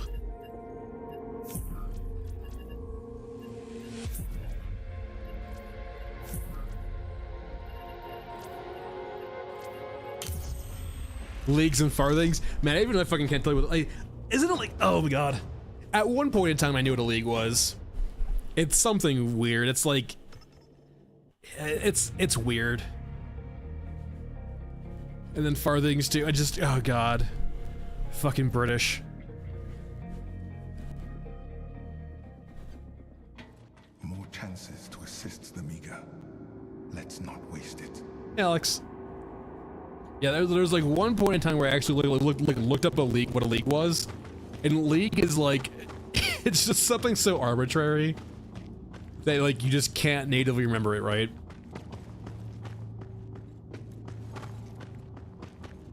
Three miles at sea is a league? Okay.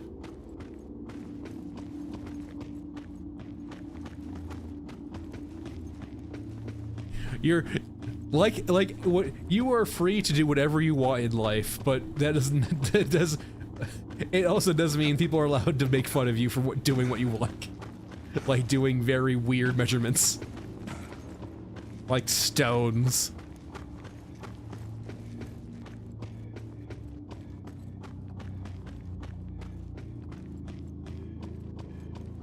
We found this rock in the woods. We're gonna base our entire measurement system around it. I don't think that's what it was. It is basically based off a rock, though. If I recall correctly, that's why it's called a stone. I don't remember the story behind the rock.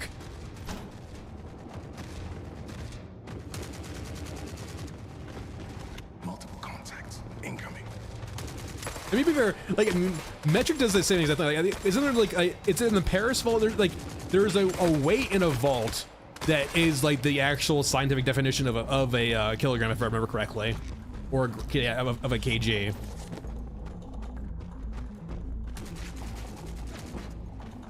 Fucking water thieves, man.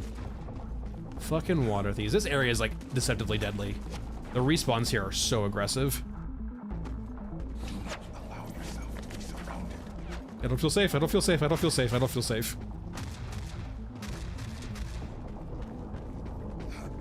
There you go, Mr. Grooves. All you need to do now is get people to adopt your system, or rather, subjugate someone and make them adopt your system. I don't feel safe. The good old classic British way. All right, we're taking over here. You must all weigh things in pounds. What the fuck is a pound? Well, you see, it's a very, very intuitive system. Taking fire.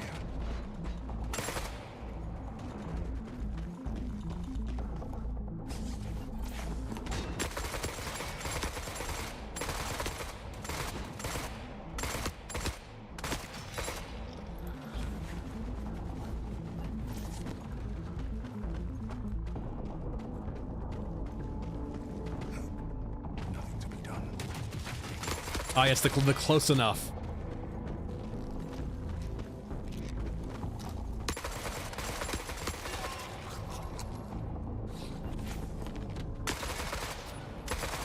Wee.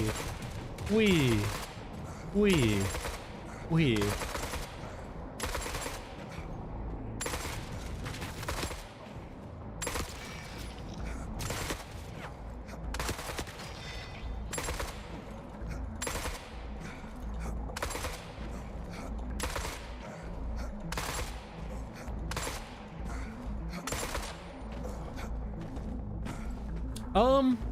If you're like asking about how stamina feels, it feels better now.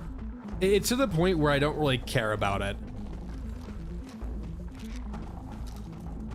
Like, the game still feels fine. I like the recoil pass. Like I like guns having recoil again now. I think they did dampen it too, but like the problem is now just like it just needs polishing. It's the biggest thing, right? Stamina I'm not in love with, but it's to the point where I don't think I would like stamina any capacity anyway in the current iteration. So like it's tuned to the point now where I don't really care about it, which is perfectly fine.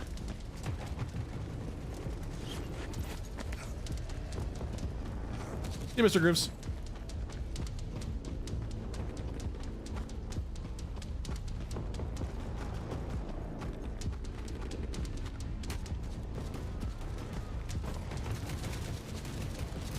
I may not go that way. Or rather hug the wall a bit better.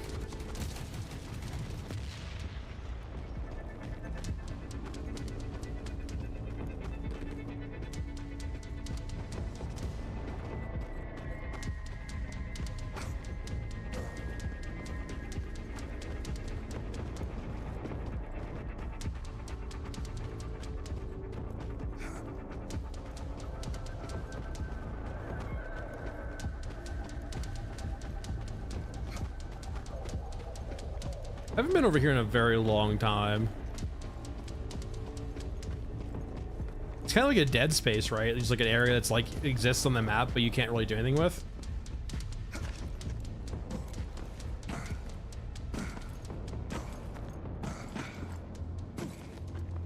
I think it's it's pretty quickly the minefield. Okay.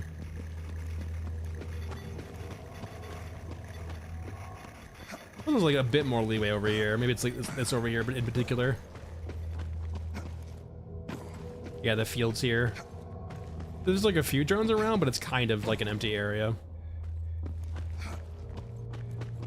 Sort of, kind of. It might just be like a native expansion point eventually, or like an area where they could do like stuff coming in, I guess.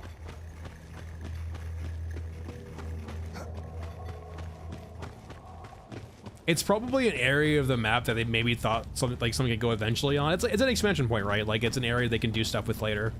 That's like basically almost attached to the map already.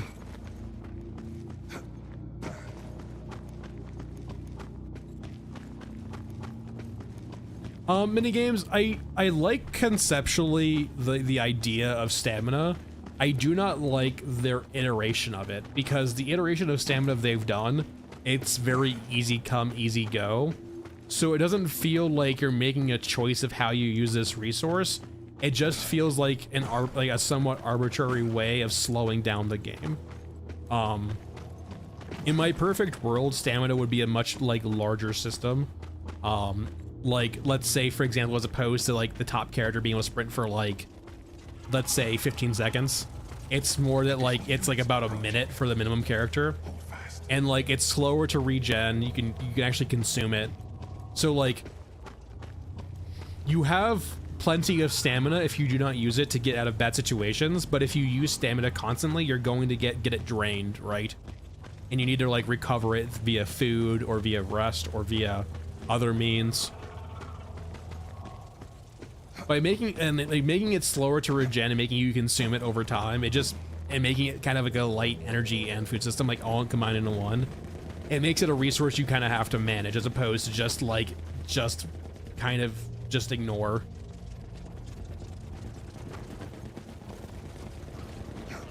I mean, I don't mind conceptually what they like, to the point. I think the game needs a system like stamina, but I do not agree with the implementation of it. But I do think they've fixed it with a few hotfixes mini games to the point where stamina's kind of fine now. It's to the point where me, as a person who does not like the system they've included or the system they've done with stamina, I can basically disregard it at this point. If you're a player who wants to constantly hold down the shift key, I can't help you. But if you're a character who wants to be able to sprint when they need to, you should mostly feel fine now outside of a few scenarios. They must be cut down.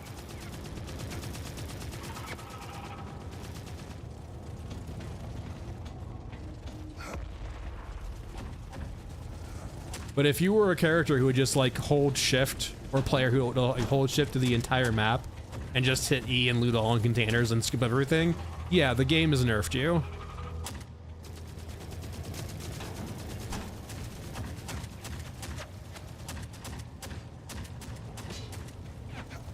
It's also important, I would say, minigames to note too. If you only played stamina for the first patch and you haven't played it post hotfix, I do want to just let you know your feedback and your initial reception to the system was probably tainted. There was a weight rig bug that vastly, if you were carrying like a pack mule or equipment runner or any big capacity container at all, you were being severely affected by weight when you were not supposed to be. You were basically, if you picked up anything at all, you were at max stamina load before you basically did anything.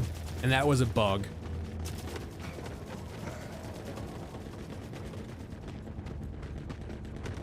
Essentially, the weight of your items was being multiplied by the number of containers in your rig. So say, for example, the bug was like, let's pick this up. If this weighed 1 kilogram with the bug, it actually weighed 4 because we had 4 containers. So if you were wearing a pack mule or a big container, the items that you were carrying were being multiplied way too quickly.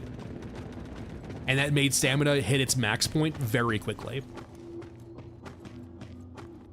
So they have fixed that bug, and even with that fix too, they have made stamina a bit more forgiving. So like I said, I am personally not a big fan of the system, but it's to the point now where I can kind of ignore it.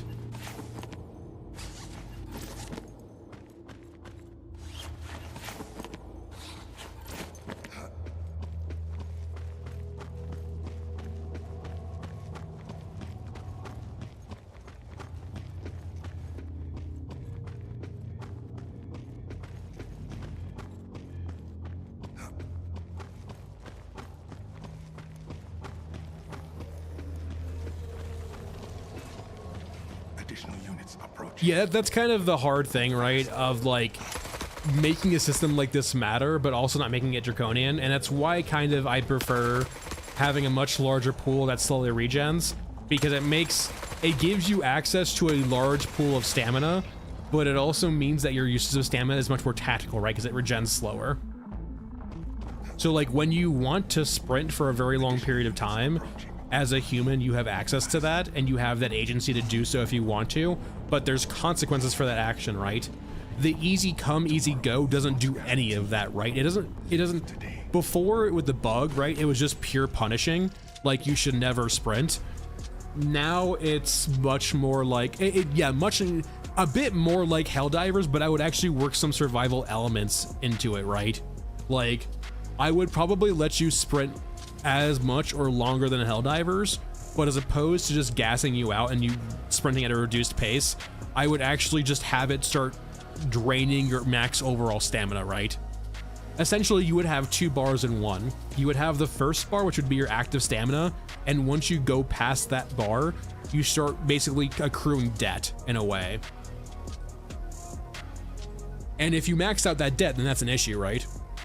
I haven't played Monster Hunter, so I'm not familiar, but like I'm not saying that my system is definitely not unique by any capacity, but I want to make it much more of a resource that you can balance around and have access to, and depleting that resource means you need to find ways of recovering it, like bringing food or water.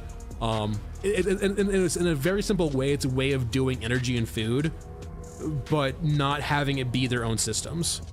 I have not played Peak.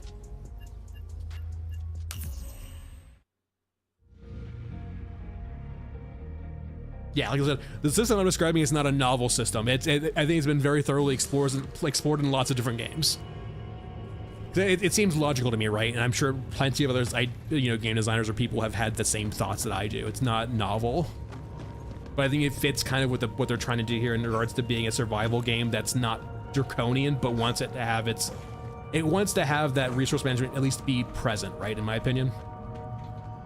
All right. Anyway, that's it for today, everyone. I will see you guys hopefully tomorrow around the same, more like 1:30ish in the EST, if I don't lose my voice. I'll try to be out tomorrow. I can kind of feel my voice getting a little bit raspy, but we'll see how it goes. Other than that, have a good day. I will see you guys hopefully tomorrow. Have a good weekend, and I will see you guys all later.